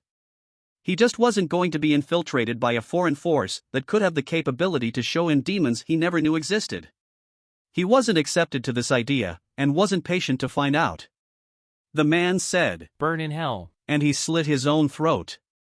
Newt assumed he could bring him back, but his purpose had only the configuration of releasing, not saving. Death stepped closer towards the man still bleeding out. It was going to take a minute, so he took a swipe of his scythe and lodged it into his side, where his heart had been. The impact punctured his slow rhythmic beating heart and died. Death touched the top of the man's bald head and took a PAIN tattoo on both his hands, spelling pain on the knuckles of his fingers. The city literally didn't have any life and the nearest person sat inside the lodge. Death untransformed Spirit Alburn back into her transfixed form and traversed into his original self. Newt, stunned and said, "The way Death actually is. It's almost as if I never thought about it as much as I have now. The women, older man, and man. Unbelievable, they all died differently and more gruesome than the last. I figured I would run into a lot of dying old people. The old king seemed to be dying, until I found out he was a king. They walked past building after building and managed to take it on the road. It was filled with some life, but the sun went down and the evening hadn't been drawing as many people as you would expect to the streets. Your run-in-the-mill carriages trotted by listening to men and women talk about the starry sky. The people talked romantically and peddlers spoke with a little more volume. The soul started to make Newt emotional. Without hesitation he patted a passerby and the crowd began to shift in color and the crowd roared in excitement. The pattern went to one and the crowd became young, age reversed their mood. Happy as they seemed, the crowd danced around making everyone moving around with more exhilaration. The time seemed well enough mannered, except for the fact that there hadn't been any automobiles and the rich and poor had been more distinguishable. Clothing displayed that and disease seemed to favor people with a little less care. Hygiene inevitably didn't matter to anyone that well, but at least fancier gents and ladies presented themselves with a scent that most likely drove a big bargain to the people that could afford it. Spirit Alburn walked and examined everyone that they passed by. Newt Stevenson had rambled on and the souls he had cared for seemed to make him more emotionally unstable. Spirit said, The passing of time might be a little more hard to comprehend, but if the power drives people to always change, you have to understand that change isn't always a bad thing. It's what you make out of it. It'll all pass and come back around again. You'll start to see that this little depression of life and death is just a beginning to the start of your role. It is giving you a challenge that you're meant to overcome. Killing is never easy, you just have to accept that they're already dead. Newt observed her face and took in everything presented. Have you ever been told to kill someone you hadn't wanted? She replied. What do you mean? Newt just exhaled, forget it. They stopped walking for a second and Newt looked up into the sky. Can we leave? Of course, Master. Chapter 6, Past Becomes Future. Newt and Alburn spent a couple of hours walking out of the city before leaving. They walked and traveled outside of everything. They finally approached a brook. The water reflected the moon, which seemed to be full. The night was dark. It was pitch black and everything didn't have the modern touch, but was maintained by the city. It was dimly lit by different torches that were lit up in the night. Fireflies clicked on and off as Newt and his weapon for reaping stood close to each other thinking out loud. Newt talked about his past and that he hoped not to have to see any of his family members anytime soon. Spirit Alburn mentioned she didn't care for conversing about sentimental values and that everyone was destined to die regardless. Spirit Alburn transformed into a snake and slithered to the water and started to float atop. Apparently she figured to shapeshift to take a dip. She dove down and approached the edge as a fish. She said, I love being a scythe, I was made specifically to be a scythe, and I wouldn't want to be anything else. In saying that, she lunged herself out of the water, turning into a hawk. The magnificent bird soared around a circle a few times before landing on Newt's shoulder. Newt said, let's go back home. With that he and Alburn teleported him back home. Newt glanced around the room. He grabbed a chair and sat down to think. He thought that it was definitely not an easy job. The way it felt could have been mantled by anyone else, but he knew it was him that was the role choice. The creators made life for a purpose, he just wished he had more control of that matter. It was just a ballbuster to find out in the role of death and he imagined what type of life he would have been living with the knowledge he had. He figured he would have gone mad in his own head and that it would turn into waiting for the day of death or to actually get a chance to meet death. Meeting death for the first time hadn't been easy either. He didn't know how to comprehend all of that notion and because he was chosen, rather than sentenced, he felt more compelled to say yes to his title. He put his hands over his face and moaned. Accepting this reality is the hardest part, not making sense of things is better than trying to make sense of it. He was practically saying, fuck it. Alburn took a hard long look at him. She didn't wait for him to calm down. When you're ready, we'll be able to go back at it again. Newt didn't say anything. Newt wanted to rest, but it hadn't been necessary. The irony of being death, he presumed. Being dead and always having to sleep wasn't required. He held up the idea and looked around the room. The play of the event recorded through his head a few times before coming to. He was mentally reanalyzing the last few reaps. He became more and more keen to accept dying, yet his life never seemed to have needed to overthink something more or less this many times.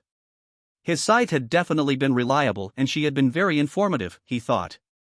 The way the bed had called to him made him feel not like death for the moment.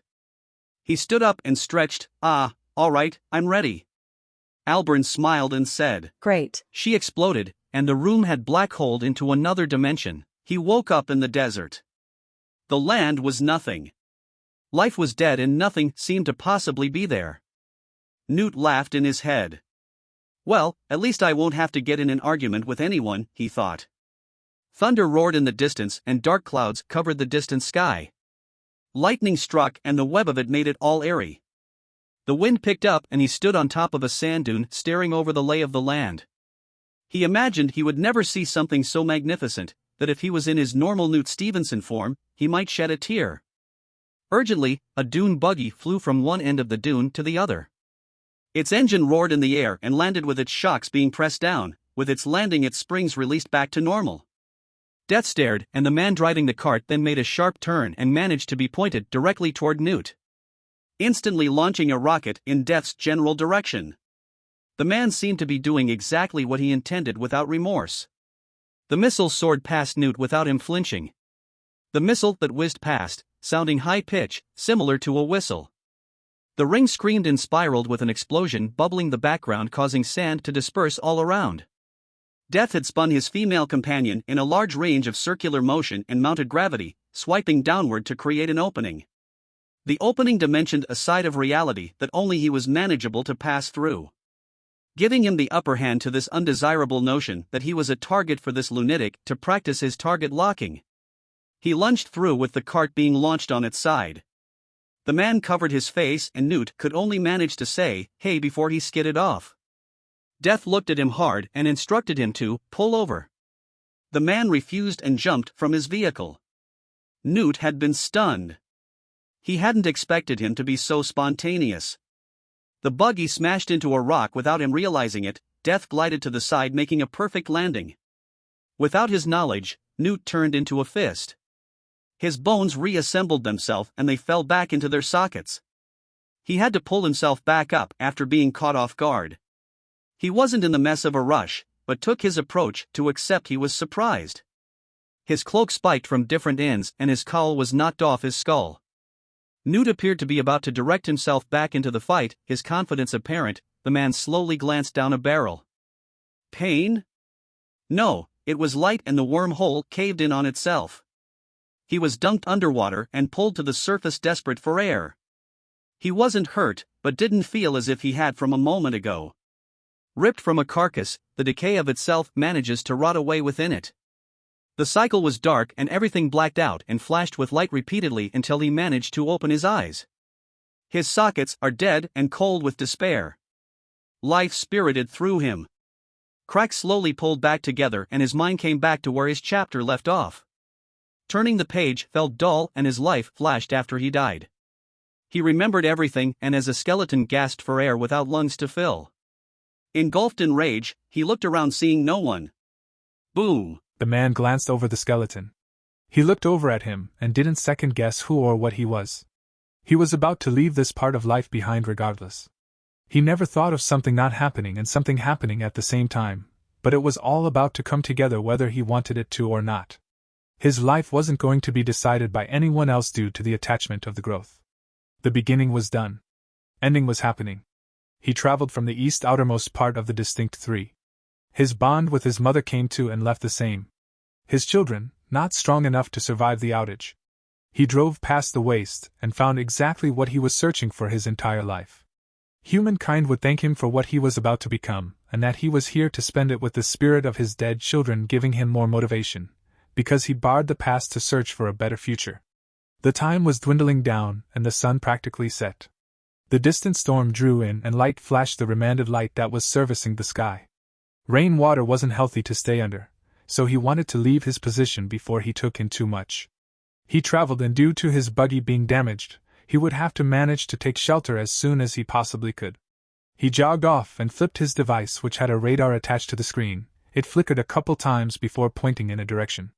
The GPS gave off an emblem of a rhino. He slid the electronic into an arm slot. The attachment had been designed to sleeve to his armor and gave him a viewfinder for all the surroundings circling around. His armor, with ammunition attached to it, the electronic futuristic built was made of hydraulic fluid that flowed through the joints. It pushed his body with a flow and majestic pulse that gave him an upper hand. These builts had been scavenged off a lab where his district had to rebel over.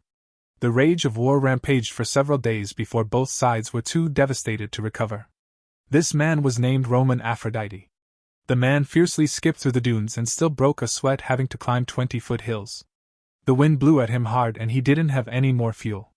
He practically half-asses through the build. The majority had to suffer through impact and didn't have time or resources to withstand the deficit. The man ran and clouds formed. The lay started to flatten as he approached the tower. Still hundreds of yards away he was in a dead sprint. The eye picked up and the wind must have been pushing harder. His fuel started to indicate that it was low, and he had to manage to push with his body. The armor easily added 50 pounds to his body. The supply was luggaged around his back and the gravity pulled him back. He only just had noticed this by the lack of restraint given by the acceleration of body upgrades. The rain started to pour over him and his skin started to melt. Blood stained his face as flesh melted away. He started to yell, but did not stumble. He was pushed harder. The mask covering his face couldn't withstand the heat. It slid off his face and he began to squint his eyes. Light struck 5 feet, 10 feet, and threw debris at Roman. His bloodied face was pushing hard and bobbing up and down as he came 20 yards away. The breakaway only neared getting struck by lightning. He flipped and hit hard against the building. Breathing, his armor started to malfunction and spark. He was alive. The lightning was cancelled with the currency flowing though his build and it simply malfunctioned. He was on fire. He pressed an eject button and everything popped off. His skin was melted. He had second-degree burns. He panted and couldn't move. He waited for the storm to pass. Chapter 7, Wings of Glory. Newt threw his ripper into the sky. The scythe transformed into a hawk and she soared high. He was not a fortune teller. Newt glanced in both directions to see when and where he had been. The man actually seemed to have technology that he wouldn't have any idea what to do with. Why the man had rocket launchers was beyond him. The land was bare and had the occasional rock formations. Nothing alive really. Death changed forms again. This time he had appeared as himself, but only this time in a post-apocalyptic outfit. Newt started to stroll. He had made his way in the same way as Alburn. 10 minutes had passed and nothing seemed to be in sight. He approached a rocky ledge and showed prominence. A city. A bomb detonated sometime in the past 20 years, everything looked to be blown away in the center, but the outskirts seemed to have some structures still standing. The entire area had been desolate. He thought the West Coast, depending if he was in the same continent he was from, seemed to have had a body of water near or at least a source of water close. Newt trotted through the mountainside. He still hadn't heard anything from his ripper. He finally made his way down to the city. He walked through the buildings and basked in all its majestic architecture. The buildings that were still standing seemed so architecturally built with wonder. Death suddenly saw the ripper hit the ground, landing on her 2 feet. Newt walked over to Alburn. The man rocketed himself to the top of the building there. She had pointed at a skyscraper shaped like a tube. Most of the windows had been busted, but still very stable. Newt reaches his arm out to collect his scythe. Alburn vortexed into his palm. He snapped off the top in half and slid it to the side, picking it up, screwing the tip off and clipping it to the very top. Newt pulled out a compartment and a trigger clicked out. He scoped in on the building. He used the scope to click in as near as possible. He couldn't see anything. He zoomed from side to side, trying to make out what was happening. Death approached the side in mere minutes, cocking the ripper with an explosive round. He shot and hit the bottom of the wall. The explosion sculptured an entrance. Newt scrambled through the halls and it had all been deserted. The man definitely laid as many traps as he could. Death ran through each and every tripwire and clamor set to kill on impact. The ones that did hit him hadn't seemed to do anything. Newt approached an entrance with lights and tools laying upon entry. The lights seemed dim, but well enough to light up the works. The lights must have been running off a generator. Death crept down the hall of the dimly lit room and surveyed the room. Roman said, "You've come to the wrong place, man, or whatever you are. I've seen it all done before, the screams, death, hunger." The man pulled out a rod and screwed it to the side of the circuit board and slapped it down. A machine shifted itself, falling from each corner and connecting from side to side. The machine wired from top to bottom, the mechanism on each side flashed a siren with small sounds to allow it to settle into place as if the machine had followed a command. The man laughed. As nothing had a chance, man turned against each other and man alone destroyed, leaving man alone to face the bare naked and ugly truth of the world.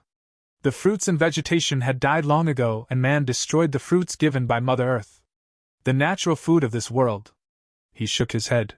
I alone have taken out more lives and reaped the ones that had not been fit to be a part of the last surviving years of our world. Newt had been tempted to hit him with a round, but was curious what the machine entailed. The orb in the middle had support railings rotating and orbiting itself faster and faster. Without hesitation, Death transitioned right beside Roman. What is that? Man deserves to be ruined with what man has taken from us. I had been brought into this world to settle and conquer. The man started to smile and the machine chimed throughout the entire building. A first shock wave pushed Newt back a step. The crazy man continued to laugh hysterically. The machine stopped in an instant and froze time. He stood still and couldn't budge. He wasn't free to do anything, but his power as death was matched with time. Timelessness gave Newt a second to think. He wouldn't be able to move and it could have been hundreds of years in mere seconds. Seconds that dragged hundreds of years. It all felt as a dream he couldn't remember, but knowing he had. Death and the Romans stood frozen in time. About 10 seconds passed before the world molded around them. Around them everything didn't grow but died, fire struck and Roman made a sudden budge, he absorbed the impact of the flames. He was incinerated and remodeled to be the original person he was. Chaos would be the simplest way to describe what happened. Time and motion didn't have a second to react. Blurred light of matter shaped the presence of the world around them. The building burst into flame and a crowd screamed in terror. The building had flames gathering around Roman and Newt, and people around them hadn't had a chance to react. Where they came from had been inevitable and not simply put. Time was nonsensible, and not comprehensible to the living at this moment of time. It obliterated anything standing in its way. Roman looked into Newt's eyes and said, "As a god, I will not stand for this irreverence toward mankind." He was relentless, everything either caught flame or shifted so fast back and forth that the eyes couldn't retain what was happening, objects at least stood up a better chance than people did. With not a second more to waste, he blurred out the window and free fall down toward a crowd of people passing by. The crowd seemed to have broken his fall. The mass of people rippled from the outer banks of his diameter, sending people flying in every which direction. Ragdoll they had seemed, Roman didn't care for any of these lives. He was sentenced to a world that humankind struggled to keep warm and keep their bellies full. His mission was direct and was not going to let harm stop him from achieving what he desired. Newt glanced and saw flying cars and the city skyline with jumbo screens flashing advertisements. Different people that seemed important to this timeline advertised sex, drugs, and toys. Newt took a few steps back before anticipating the fall, then jumped outward.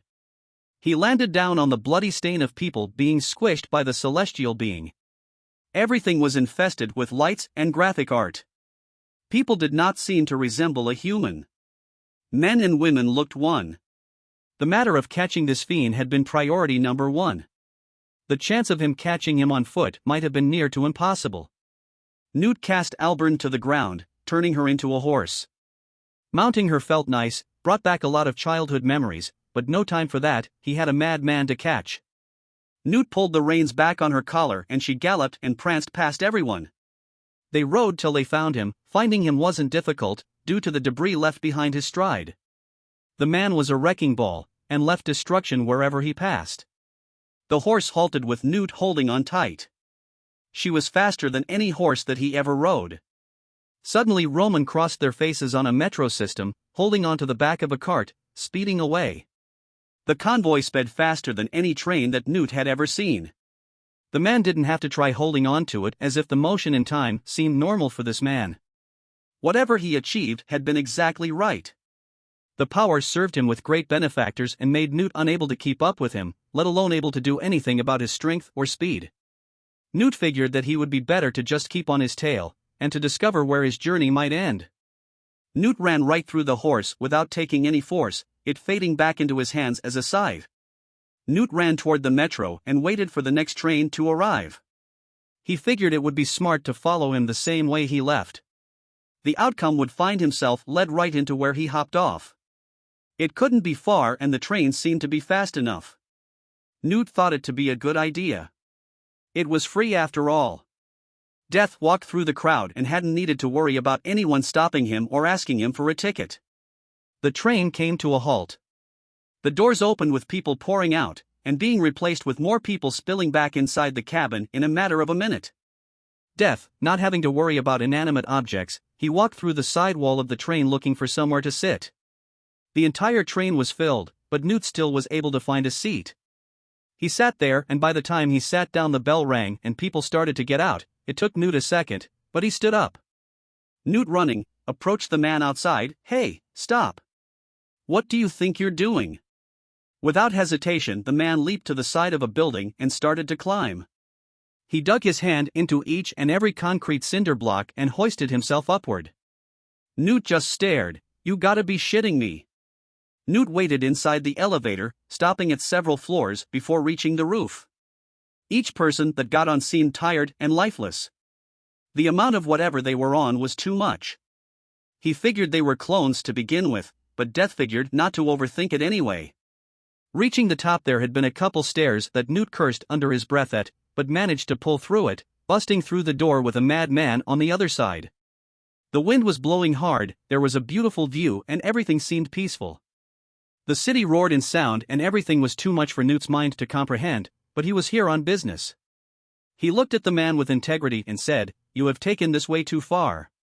Dipping switches, wiring, a bunch of other technical-looking stuff altogether, he wasn't going to stop him from working, let alone approach him fast enough to stop him physically. The speed and precision was astronomical, turning, flipping, reaching and stretching every which way to achieve whatever the hell he was set out on. Roman kept to himself without saying a word. Newt repeated again. Still no reply. The man now had been mumbling to himself, hitting key after key. Newt finally approached him and stood over him. "Do you hear me?" Roman stood up and swung his fist at him. Newt took a fist to his face without flinching. He didn't hit Death, only threatened him with it. The man shouted, "Less than 10 minutes, bombs are going to touch down and are going to wipe out the majority of the human race. Man suspected our future wasn't worth anything and we were doomed from the start. The powers of the world would wipe the population clean, allowing governments reign dominance over everything." Roman stared out over the city. "I have to hit this button approximately 30 seconds before the bombs hit. The bombs were intended to save the world, they were wrong. It drove countries to war and governments to crumble. It broke the world and everyone was going to die unless..." He paused for a moment. "Unless I do something." Death didn't know how to react. He thought he had been supposed to reap him before the moment in time before he went back. The course of events are set in as if the current savior of the world had set up to protect what he was born for. The man was courageous and smart. The answer to Newt's understanding of what he was looking for was the entire controversy of life and death, being a choice. He was to outsmart the creator, and became a creator. It was possible, he wouldn't think about it again until later, but the power lay outside of the boundaries of control, he would just have to search. Roman turned and stared into the sky. Revelation appeared upon his face. The lights parted in the midair, the sounds of alarms rang in the city. People started to scream. Newt stood there, staring without expression. Roman flipped the switch and a large impulse resonated from it. Its large EMP shock blew everything out in the city perimeter, including the missiles that seemed to be directed toward the skyline. The lights faded in the distance and explosions plunged in the sky. Roman flipped another lever and the lights of the city seemed to have been rejuvenated. The city's radiation field was triggered and a large amount of blocks that seemed to be visible to see through, stacked over top of each other until it globed around the boundaries of the entire city. The city must have had a perimeter of 20 miles. This dome wasn't easily comprehensible, so the size explained the amount of distance that it covers, apprehending the entire sky. The city was saved, and it was due to a time traveler. Death said nothing, and this could have been easily the most significant thing he had ever seen. Speechless, he was starstruck with amazement that caught him off guard, and his endeavor with this man only justified why his role questioned more of the entirety of complicating life. Newt wasn't exactly sure what the next part would entail, but for whatever reason, he hadn't been in as much control as he would have been justified to. The barrier established that his genius had been the cause of all of the lives to be pardoned. For a few moments it seemed that all had been rescued, but nevertheless, nothing ever was that easy. As death had been a devotion to life and death, the creators had a right which determined the implication of human survival.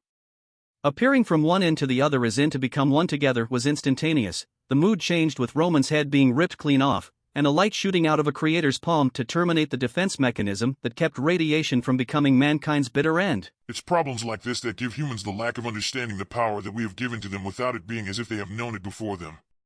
The creators have been their friends in the years and years to come. They left what could have been anything spiritual in their life and thrived for power that us creators have caused their lives away from. Skill of listening and following the signs haven't been in their favor and drove them to not becoming able to piece life as a journey rather than it becoming less of an outcome. Life will always end with it becoming a different venue for life to venture and come out on top with. Everything stays contaminated without liberation. Chapter 8, Deep Sleep. Rich people had kept everything of their estate clean. The crowd laughed hysterically at petty jokes and kept conversation mingling. Men and women in the room rushed in on different topics, scattering from one topic to the other, keeping everyone a part of the topic in mind. Everyone had either been drinking or smoking. Cigarette and cigar smoke filled the air and covered the passageways of non-smokers, but head on a spindle, talking with either a martini or whiskey on their lips. Some laughed and knocked into one another, spilling over each other's conversation with drinks spilling over the rim of the glass. The men talked to other men, roaring with laughter, talking about their money and the estates, with their prized possessions being on the prime time of topic. The woman talked with the younger gentlemen that had been partnered with their husbands, acting out in flirtation, and their husbands filling the gentlemen heads up with dreams of temptation. They made it seem acceptable to anyone that had anything interesting about them. The evening hadn't just begun, but the energy kept pouring out like champagne. A gentleman rolled a cigarette as he talked to a pretty woman at the bar. The man asked, "Hasn't the passing of the third quarter shown productivity exceeding the demand to expand?" Most executive motives have been driven into investors taking more sporadic spending strategies to hold on to shareholders. The women smiled and teased him about his tone. Her lips exposed big bright teeth that seemed to have been whitened and sticking out more sore, due to the vivid color of her lipstick. Her attraction drew many men, but this man seemed to have known her personally.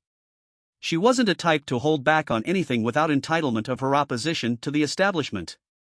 She drove a hard bargain. The woman was a centerpiece to the entire shindig, shining about, mantling the crowd like a business. The woman told him indefinitely and walked past another gentleman, touching his shoulder, and asked him who his fitter had been, rhetorically, in a form of a compliment. The woman walked past other strangers, giving them small comments and compliments. The woman had been driven by her success in business. She had been naturally beautiful, with her makeup, designer clothing and jewelry. It made her one of, if not the most dazzling woman in the room. Her hair was smooth and blonde. It was done up in a braid, with different braids being highlighted with brown, making her a dirt blonde. The dress she wore was long and dragged across the floor. A woman that was dressed up in this sort made it look as if it had been her special day, but for this particular event she began to part the center of the room, giving off an aura that silenced everyone that noticed her. Which was everyone. She had been established with the people all for the same reasons and had given them self-motivation in being the power of entrepreneurship. Their faces smiled with bigger grins, and the money had done it for most of what they were talking about. The appealing gentlewoman announced a toast. I, Julia Hambleton, have given you all an invitation to my beautiful home and are welcoming everyone with open arms. My husband told our family that he had been confident in me and that anyone that you had talked to would share the same common interest. Her smile faded and started again. The man hasn't felt good in years. I only wish that he could be present for such a magnificent gathering of specific business colleagues that we have grown with and had the pleasure of inviting to be a part of our organization. I would just like to say I appreciate your appearance and hope you all enjoy your evening. She smiled at everyone with her big lucrative lips and noticed a man with a skull mask sticking out of the crowd. Death appeared as a man dressed in fine clothing. He wore a mask of a skull that was designed with colors of tessellation. He had been talking with an older woman who was suing her partner for not giving her support to cover costs in foreign relations with the Russians. Her business would revolutionize the cost in traveling, with luggage that could easily store up to 31 different compartments. This was revolutionizing the capacity of space that you could store separate care items that you would travel with. Her partnership with a business overseas would take a percentage to market it, but only covered a low percent of cost to manufacture it. She was 72 years old and her husband looked at the entire investment as a poor way to spend money, and that before the entire thing took off she would be 6 feet under. She had told her husband that the majority of her life has been luxury in a nutshell and that she was deserving of more money with all the crap he had put her through. He still declined and she started talking to a lawyer. Death looked at her. "Don't bother, your husband will be dead in a year or so anyway." Her expression was blank and she watched Death stand up and say, "Have yourself a good rest of your evening, my lady." Death walked over to the other end of the room, bumping into different people that had still been talking about Julia's speech. Minutes had passed, but everything still hadn't died out. The crowd seemed to have been disrupted from the woman talking that they made it as a direct order to take it all up a notch. The gentleman and woman had all lit a new smoke and poured a new drink. They started to elevate the liveliness of the party. A fight broke out on one end and someone ended up getting their lights knocked out. Everyone cared, hardly giving acknowledgement of the argument. Bigger bodies grabbed the man that laid across the floor and dragged him toward the door. The room was centered around a bar and the room had 2 chandeliers hanging on both ends of the ceiling. A staircase branched from 2 separate ends of the back hall. The room was heavily sized and it was enough to capacitate 100 people. Showmen danced while women dressed in tiny butler outfits exposing their breasts, exposing their spandex tightly pressing above the ladies' thighs. After Newt's long journey across the floor of people, he approached Julia Hampleton. "Thank you for that, the speech, per se. It's nice to feel welcomed into a nice establishment as fine as yours," he said. Death appeared to be noticeable by everyone and conversation transitioned from between Newt and Mrs. Hampleton. The wolves were hungry and they saw them as prey. Death didn't hesitate with speaking to her with upright dignity. "Everyone's never been more happy, it seems. The party looks as if it could carry on for days." "We could only hope for that, madam." Newt winked at her. Newt offered her a drink and she respectfully declined. Her attention wasn't glued to him, and the glamour of being the hostess made her a rather difficult person to speak with. She glanced off to a man walking and said, "Charles. It has been far too long, we have to find time to talk, baby. Love your facial hair, it fits you justly." Death looked hard at the man and the man hardly knew what to say. "Any time, my lady," he replied. The tension wasn't there. The woman held on to the motion of the crowd and was nearly about to ride the wave of moving people. Suddenly a bony hand gripped her shoulder. She looked and the chilled cursed hand tingled her skin with her shoulder exposed. "Can we find somewhere more private to talk?" Newt asked. Julia was about to say no, but the hand signified that the tension was high. The problem drew her to have to yes. It was not about the scene. Though thoughts of trouble shot through her body, her reaction turned her body into Newt and she drew into him close. "If you have a problem with me, or if I'm in trouble, I'm sure that we can work something out." "That's not exactly the problem. The problem is that I don't know what the problem is entirely. We need to find somewhere more private to talk," Newt whispered into her ear. She pressed against him more tightly. "Okay." And she led him in the direction of the hall, parting the staircases in the back of the main entrance. The crowd was a little difficult to pass through, yet making an effort with her made it a little more practicable. The entrance had restrooms on both sides and each one was designated for men and women. The men hadn't hesitated on letting Mrs. Hampleton pass and Newt was eyeballed by the 2 oversized Sasquatches that were only there for security purposes. The other room looked as if it had been a dining room. The room was patterned with different angels and everything was antiqued with decorations. Knights' mail and swords hung on the wall. Paintings from the Renaissance had tables with flowers in vintage vases. The room was exposed to different objects that stemmed from a museum. She became aware of his ingenuity by gathering all his reaction to all that was around him. He was relevant to the idea that everything looks familiar. Time travel. He was beginning to see things that shaped humanity and the value of the treasure that belonged to the Hampleton family. Death hesitated with everything around him exposed to the naked eye, but still spoke. "What do you think it's about?" She shook her head without a proposal. He leaned in close and whispered, "I am Death and my job is to release you from your soul when you die." He took a step back and said, "You have done well for yourself. What do you do for a living?"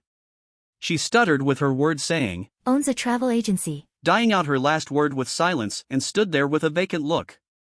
She looked at the candy skull. Really, who is this? He said, then later asked, I already told you.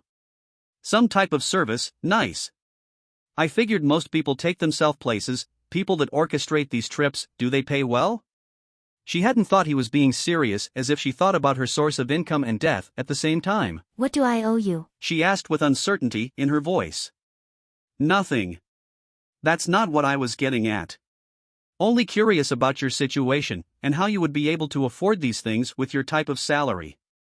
He looked around more curious. My husband is a CEO in a company that designs computer chips. She impatiently said. Oh.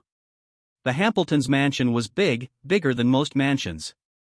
She even had servants walking around her party serving every cuisine you could think of. Julia wasn't going to believe him of being deaf. Instead, the woman turned violent and confronted Death.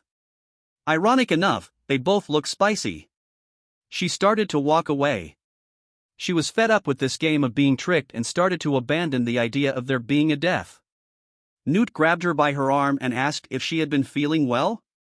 She nodded. Of course. And told him to release her. As she turned to walk away, Death tapped his foot on the floor and the doors flew shut. Not expecting this to happen, a sudden urgency and panic flew across her face. She turned to him and asked, Am I going to die? She then went on to start screaming. People from the other side started to knock on the door to help. Bang went from one side to the next, for there was more than one door. They were going to get in, whether Newt wanted it or not. In an instant, their faces met with their eyes locking onto each other and Death held her hostage. He said, I am the Grim Reaper, I need you to reason with me and hear me out real quick. He spoke quickly.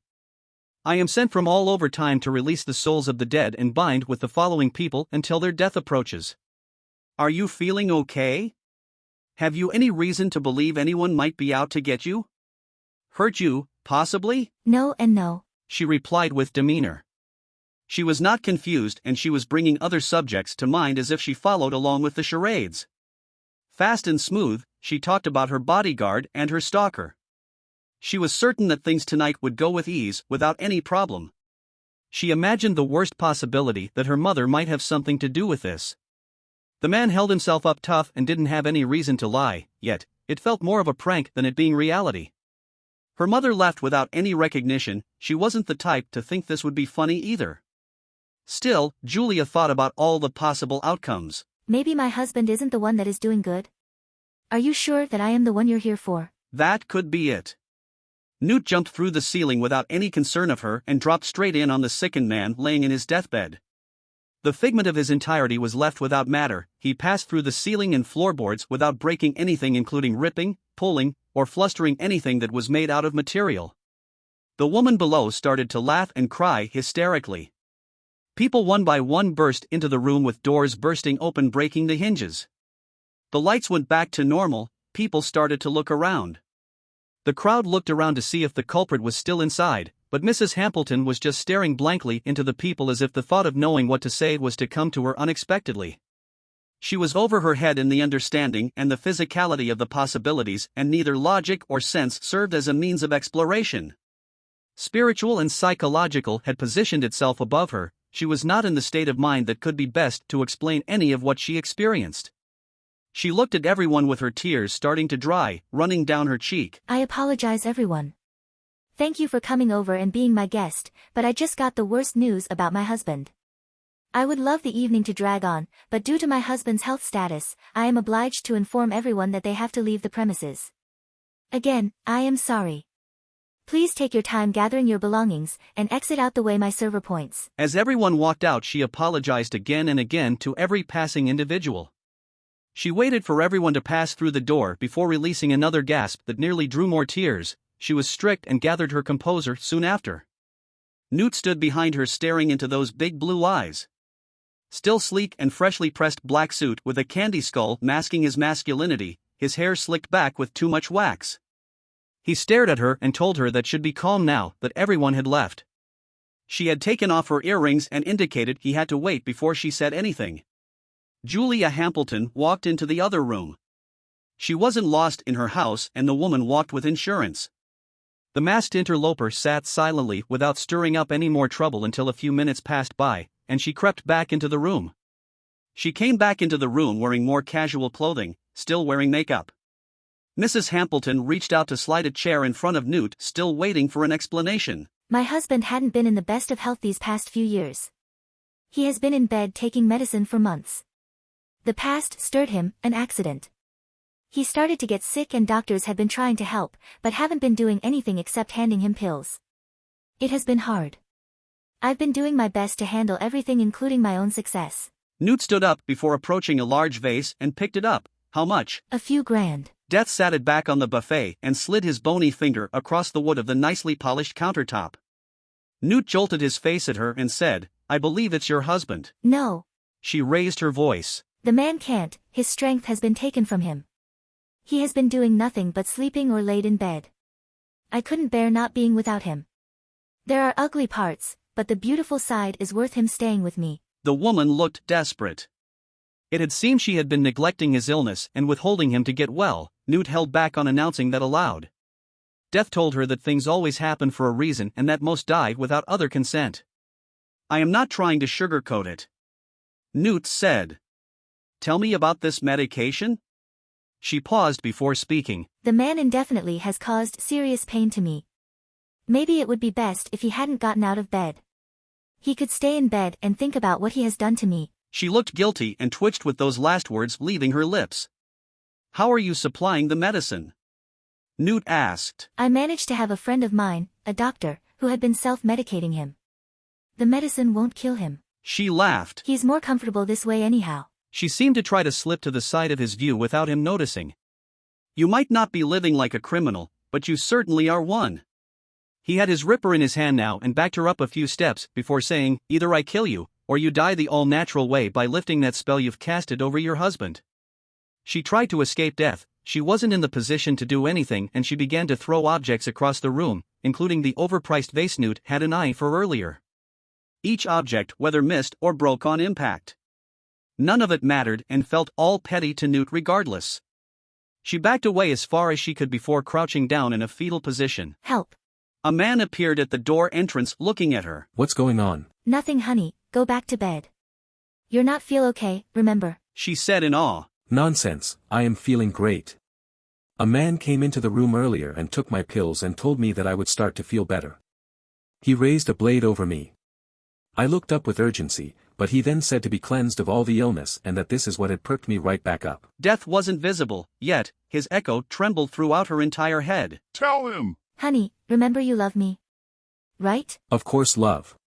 To the end of the world and back. He said with a smile. Tell him! Here's the issue. I have been feeding you pills keeping you from getting better. Before you get upset, hear me out first. He stared at her. I don't understand. I wanted you to pay for all the trust you broke. I still love you very dear. The man didn't continue to listen and walked to the door. It wasn't long before he approached the street. He hadn't bothered with calling a ride. He figured a walk would do him good. He walked down the road and disappeared into the mist of the moonlit thoroughfare. Mrs. Hambleton screamed for him to come back, but that hadn't sparked his mind differently. She walked back into the house and didn't bother with anything Death was going to say. Then and there, she knew enough her life was over, whether her husband would kill her or he would turn her into the authorities, and it was pointless to try to stay living. Julia pulled pills out of a drawer and swallowed them all down with a gulp of whiskey. The pills didn't go down easily. She repeatedly slipped pills back inside her mouth as they slipped out of the sides of the corner of her mouth. Colors bled over Newt and were replaced with facial marking that would be best to identify a face in a description to someone that might need help recognizing. The face was ugly. Chapter 9, Editing the Writer. The numbers flew high, and time flew past inadvertently. The people have been stuck inside a different reality after another, counteracting life to becoming more meaningful. The people have gone after another one by one, and Death seemed to mark his territory with different methods of reaping. Men, women, and even children, people died without remorse, slowly, calmly, vigorously, and with or without meaning. Newt became accustomed to his new duty as Death. The possible outcomes had been endless. He would timelessly do nothing for weeks, then take 2 weeks releasing souls. He loved to live as the dead. It wasn't like he was living their life fully, yet had an excuse to live with someone without repentance. He was inside their minds, and the dead served no purpose to life, becoming dull. He hadn't noticed a cycle to the reason of death rather than it becoming more attracted to stupidity more than anything. Hell, elderly died smart. Newt was a natural. Death started to reach the top thousands before making contact with the illuminated.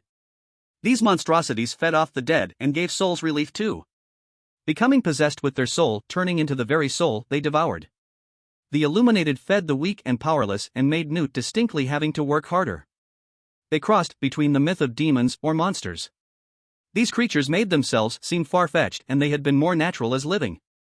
The procession took place in the living, giving the chances of never being revolved in death's methods. Not to say these methods had been any more unorthodox, but they had been the darkness to the death's light. Suffering to Newt's salvation. They were not to fool around with. The illuminated would take host into a body and live endlessly, allowing the body to decay in time, sucking the soul clean from their cold body. Once dead, the illuminated would jump to another host and feed again. They had been a part of the original creators from over time. Instead of wanting life to procreate, they had forbidden the notion. This had divided original man and the illuminated. In this point of time, original man took the earth and saw it had been an opportunity to populate and grow numbers, giving life a chance to live and die and start anew. The illuminated took all of original man's life ideas and sought to divide the world into continents and thrive in war against ideas of original man. War broke out into different sections of the world, killing numbers from both sides and sought to rip out any belief from either side. As fighting rage turned into fire, men and women alike had been tools in their own destruction, causing them to either worship gods or demons. A good versus evil entwined life, creating theories and motivations in doing the unspoken. The illuminated only used the ideas to weaken or even destroy life. Original man then created the cycle. This allowed a chosen disciple to follow and carry out the act of releasing the soul of the dying and returning it into the circle of life. The illuminated turned the tide of all life to never return and gave them something original man couldn't obtain. With life becoming filled with decay, life found its way into corrupting itself over time. Leaving out belief in original man's ideas, confusing life to become diverse and separated people to different sectors of the world. The illuminated became stronger and took power from souls to overpower or even kill original man. The war rages on and the events branch into sections of the past and future. The world ends before ending and the end starts new. The war lasts in time forever, never ending. It would just happen that death would only just now join the war. Newt stared into this monster. Its arms were extensive, with its fingers cracking and bones popping out of place. It seemed to be an easy call with the man falling out of the window. The night was dark and city lights blinding, the little fire stars lighting up the sky. Glass scattered around the feet of onlookers as they inched closer. Newt, a child, standing by the onlookers and stared hard into this middle-aged man swiftly changing. His skin burned him as he became more transparent, with his body giving out on itself, trying to pick itself up. The body scraped up what was left and reached out to the people looking in awe. Newt dragged his ripper over him, restraining anything to cause harm to anyone. Screams broke out, and without any harm, Newt pulled reins back on this morphed man that could have easily died a few stories lower. The brake had broken underneath. His face, smashed and blood ripping off the ground, burned into the back of Newt's childish eyes before becoming this creature's puppet master. The screams roared and it broke its back to turn. Black fog filled the body, gasping this creature without any problem. Newt had matured into the war of death. The angel of death took from inside the embodiment of the demon. Flesh burst everywhere and the body ripped into two. Newt was ruthless. The man wasn't going to be anything to not resent. He was not to be reckoned with pitiful attempts to steal his power away from him. Newt established himself pretty well with the merciful and glorious deaths that passed through the years as time relapse. He was a guardian, triumphant with humankind knowing and spreading words of him, becoming more known as karma. A voice ringed in the back in Newt's head that mentioned karma simply didn't exist. Newt shaped his body again and turned into his normal self, about to walk. The half-man corpse flew at him without legs, meeting Newt at face level, not realizing he hadn't been dead. The teeth took a chunk out of Newt's face, his eye becoming disfigured, and he never knew he could still scream like a little girl. Throwing this zombie to the ground, flesh zipping out of his mouth, giving Newt a grin hitting the pavement. Foolish boy, you haven't seen anything with the original man giving you only what you can chew. We the few and the powerful will darken the world and take control of the life cycle to turn it into ours once again. It talked and Newt looked with amazement. Newt laughed and slammed his scythe to the ground, tentacles limped in the background, blinding sight with darkness and sharp dissimilarity with knives cutting into the face of the demon, leaving no trace of resemblement of before. The ripples of blackness inked buildings, leaving a blackness curve and marking its territory with death blowing over top of its implant. The face was ripped into sawdust and blood without moisture blew in the wind. Wipe that damn grin off your face, I did. Newt drew in all the black. Everything never looked more crystal clear. Chapter 10, Ripper. Original man stood before the entire world. A man and woman better known as the first sat among the entire original race. The man said, among the original, we have the spoken and the unforgettable, among us original man, we dare approach them in dire times. The illuminated doubt our approach and that we have only taken earth for granted. The power of our universe controls us by moving with the center. Life plants its seed and grows in either man or woman. Allowing a star to be created gives us eternal life.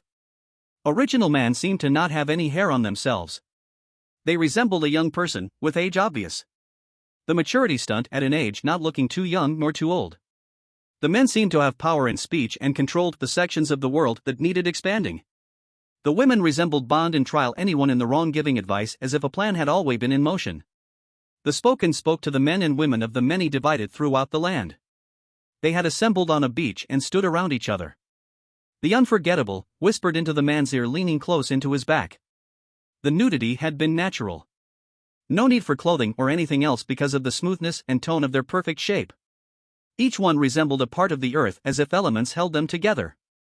The man told of a different outlier to everyone about the world. We must strengthen our life as to hold in ourselves. The woman conceives the seed growing into the womb, allowing man or women to go and gather time before joining the parents of the seed. That man and that man after will spread its seed to the woman, and just like the one after so. An original man stepped forward among the rest and he spoke, these are our own.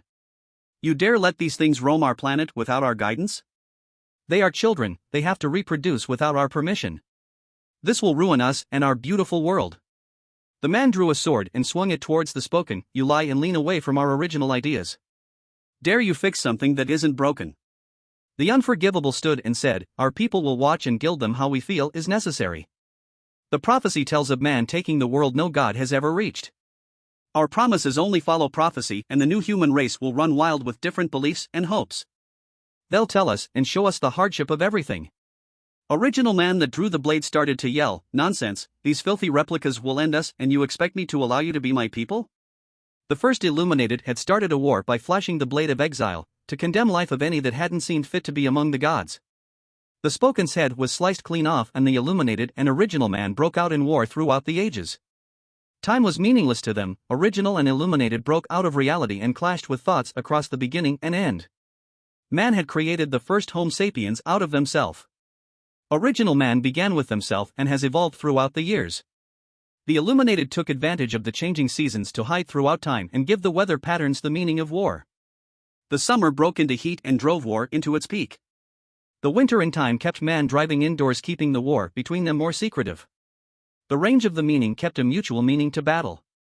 As if the heart indicated war amount battle as the winter ambushes and trickery stuck into the meaning of the art of war. The illuminated drove into a section of time as original man fought to keep the defense of their creation, meaning as if they had been defeated before the war had already begun. The original man fought to keep the balance of life flowing. The unforgettable demanded to turn a mortal man into a decider of death. The remembrance of the soul left after the body had passed. She had the seeker of insecurity forge a weapon of the metal worn by women of the deity. The weapon created had sleekness to cut through the hardest materials and the magic of the goddesses to change the course of the possible current outcome. The man had been made out of the range of dust of the original man, the body decayed to bring life again, only in a form of a greater difference. To carry the axe of hope and just the forsaken as the all-seeing original man, women had looked into the fog of time. The beginning looped as if the story ending looped to the beginning. The first death had come in with time being the beginning of time, dating back in time as the fist of mortal man, but had a section where death had been a part of the course of history, living alongside humans and helping let life take off. He had been given the tool of the Ripper, created by the seeker of insecurity. The course of hundreds of years, of the beginning of man, lived alongside death as a guardian. The illuminated started possessing men and women at this point. Souls had corrupted and brought death to the brink of destruction. Everything would have been for nothing, as if the human race would have been wiped clean. Death then passed the job to a lover at a later time. Original Man granted the ability of time traveling and the jump from time to time, helping to better the course of life fortunately.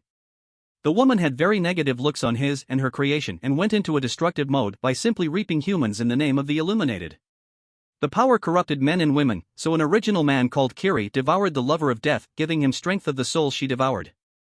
Death unleashed wrath upon the Illuminated and granted humans the insight of developing civilization. Kiri had released the souls into life, creating the inner circle. This kept the rotation of life, allowing life to correspond with the real and dead. After choice has been to settle among the gods, they released her into the cycle, thus allowing them to spread into other lives and giving them control of the path that they have chosen for themselves. The Illuminated never faded and seamlessly led to gather followers and grew in numbers. This time was generated during the re-election of Death. Death held his own and had been developed through the inner circle of life. The rotation in its own carried life in its own depths, allowing life to be created out of the rotation of beginning and end. Boone Beckett was neither a man nor woman. In times of image he had been better known as a man, but better to be believed as a leader rather than a follower. He knew his plans and ways settled within the circle and that the unforgotten had the prophecies already told among all. The end has been the end and the human race has to play a minor factor within. As for Newt Stevenson, this man is about to be unraveled in the beginning, middle, and end. The human race hasn't been much of a pleasant surprise, but all is about to change when he meets Thomas Brown. Chapter 11, Possession Ensnared. Grab your ripper and come with me, he said hurriedly. I hadn't known that door led anywhere, Newt said with a surprised look on his face. Seriously, the world is now. As funny as it might sound, time is about to get turned upside down. Newt jumped out of his bed and flamed his ripper over to him. Scorch marks covered the area she spread over his hands. Newt looked around as he had no more to grab, but did not want to forget anything either. Do I need anything? He asked. Boone Beckett shook his head. The man hadn't shown up for years and now he decides to rip Newt out of bed to go on some wild goose chase. That didn't sit right with him. What exactly are we looking for? Time. Boone exhaled. Time? Newt asked. He looked as if he knew what he was talking about ironically. He hoped he hadn't been pulling his leg. And what exactly do we need time for? His name is Thomas Brown. He is about to die and it will be because of Original Man. Somehow we are to protect his eternal soul before the Illuminated gets to him. Newt looked at Boone with a questionable look on his face. Who is the Illuminated? They are Original Man, only the bad kind. They simply want to end the human race to take control of the world that had originally belonged to them in the beginning of time. You see, there had been two different sides in dealing with the beginning, and the bad guys are after time to allow them to control everything. A war is and has been and forever will stay till the end and beginning collides. The prophecy tells of the end with the beginning and that the cause will be in the death of time. He stopped and looked at Newt to make sure he was still keeping up with him. The prophecy is told of the coming of time and the beginning never ending simply because of time's life. The main factor is that time is immortal. He will live forever, for some way and in some possible outcome, time will pass. Now, like now. He looked at a watch to be ironic. You're coming with me whether you like it or not. The man snapped his fingers and the room shrunk and smashed them within. He blacked out into the sun. The day had been hot and the land had been filled with life. Trees, but not too many. The land lay nice on a flat, but hilly plain. It was beautiful and there was a building. The building was glass. See right through everything and could tell that the building was made up of only one room. The room lay bare, except by a man. Newt in former death approached the building and walked through the entrance. The building had no door, making it practically worthless since there hadn't been around to disturb him. He had been old, but strong for his age, simply because the man had been mystical and seamlessly mysterious. The man looked into both Beckett's and Newt's eyes. The man closed and opened both eyes again. On top, a third eye opened with it synchronizing with his other ones. The man smiled and said, I believe that time has its moments. Time is told of your appearance. Time has shown that the minutes and hour mean nothing for both of yourselves. How are you in this lovely time? The man spoke of himself in the third person. Boone started. Good to see you, good friend. How have things been? The man smiled, using his third eye to lock on Newt. The eye seemed to have a mind of its own, wandering back and forth on Newt and Boone as Boone and Time spoke to each other. Good. Time's land hasn't changed and has stayed the same the whole time for time. The passage has stayed clear and that time's memories hold up with everything. What brings you back? And who's your friend? Beckett frowned and said sorry. This man is named Newt Stevenson. He has taken the new role as Death. Unfortunately, your time has come to an end. The old man sighed. That is quite unfortunate. Time's been sitting here all this time and Time's waited all his whole life for it to stop. When? Unfortunately now, but don't worry.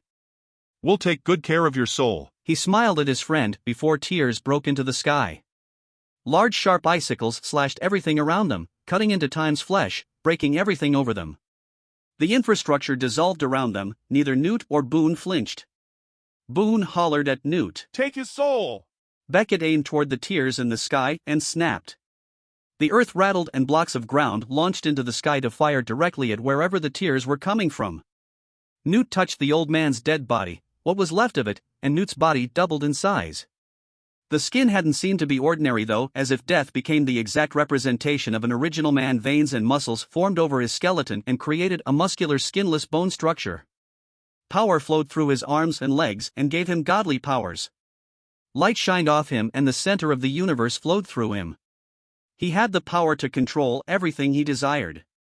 Newt felt luminous, the globe, and the cosmos. He didn't doubt himself.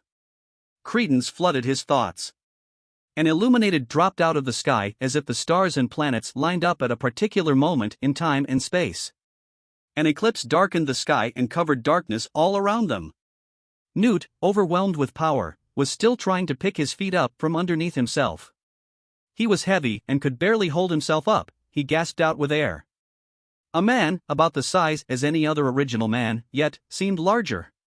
The man thudded the ground with many droppings behind him. He spoke. The future hasn't reached the beginning nor end, except allow the middle to unravel the depths of suffering we inflict upon this pathetic world of degenerates. He threw his hand toward Newt, with spears of ice nearing to pierce Newt. Newt slid in a cloud, sliding past moments of reaction to melt the ice. The Illuminated without hesitation flung air, dispersing Boone from where he covered Newt. The Illuminated approached closer as Boone pointed his fingers and flames bigger than sight itself blare heat toward the Illuminated. The smoke cleared and they grew in numbers, dropping from the sky, hitting with obscurity, directing their attention toward Newt without hesitation. Newt had not even had time to react, everything felt natural, as if his body felt the force of everything, the cycle and the meaning of life. He felt the center and the world in the palm of his hand, finding himself underneath the Illuminated. The man's force hadn't crushed anything, besides the ground beneath Newt. The amount of force drove the land to ripple as if the ground wasn't settled. Dust puffed the sky. Beckett spun around and unloaded a solar flare that ripped other Illuminates into pieces. Stevenson came back up with the same amount of force, as if he reversed the energy into the Illuminated. He had been thrown back and Death unleashed his Ripper. Spirit Elburn appeared as a gauntlet in the shape of a blade. It molded into his arm and Newt didn't hesitate to shoot a shot at the Illuminated chest. The drive drove light downward into the abdomen of the Illuminated. The amount of force shattered anything behind him with an amount of force that flashed light through the Illuminated like a freak train of force that blew the better side of the Illuminated half away. Newt kicked the man off his blade and approached the other Illuminated. Before he had the chance, another flood of Illuminated fell down into the sky. Boone warped a cloud around the two, sending them directly to an original man. A woman sat, she looked at Boone Beckett in a way of expectation. We aren't allowing any of the Illuminated to take the soul of time. Touch the woman, Newt, Beckett said to Death. Newt approached the unforgettable. He put his arm on the woman's shoulder. Newt had been relieved of the soul and turned back into bones. The man simply took a few steps and did a short bow and said, "Thanks." The woman hadn't said more than a sentence before Boone and Newt teleported somewhere else. "Good luck," she said, closing her eyes. Boone snapped and they dropped into the water. The water evaporated itself, underwater a forest spread all around. The wilderness was covered original man.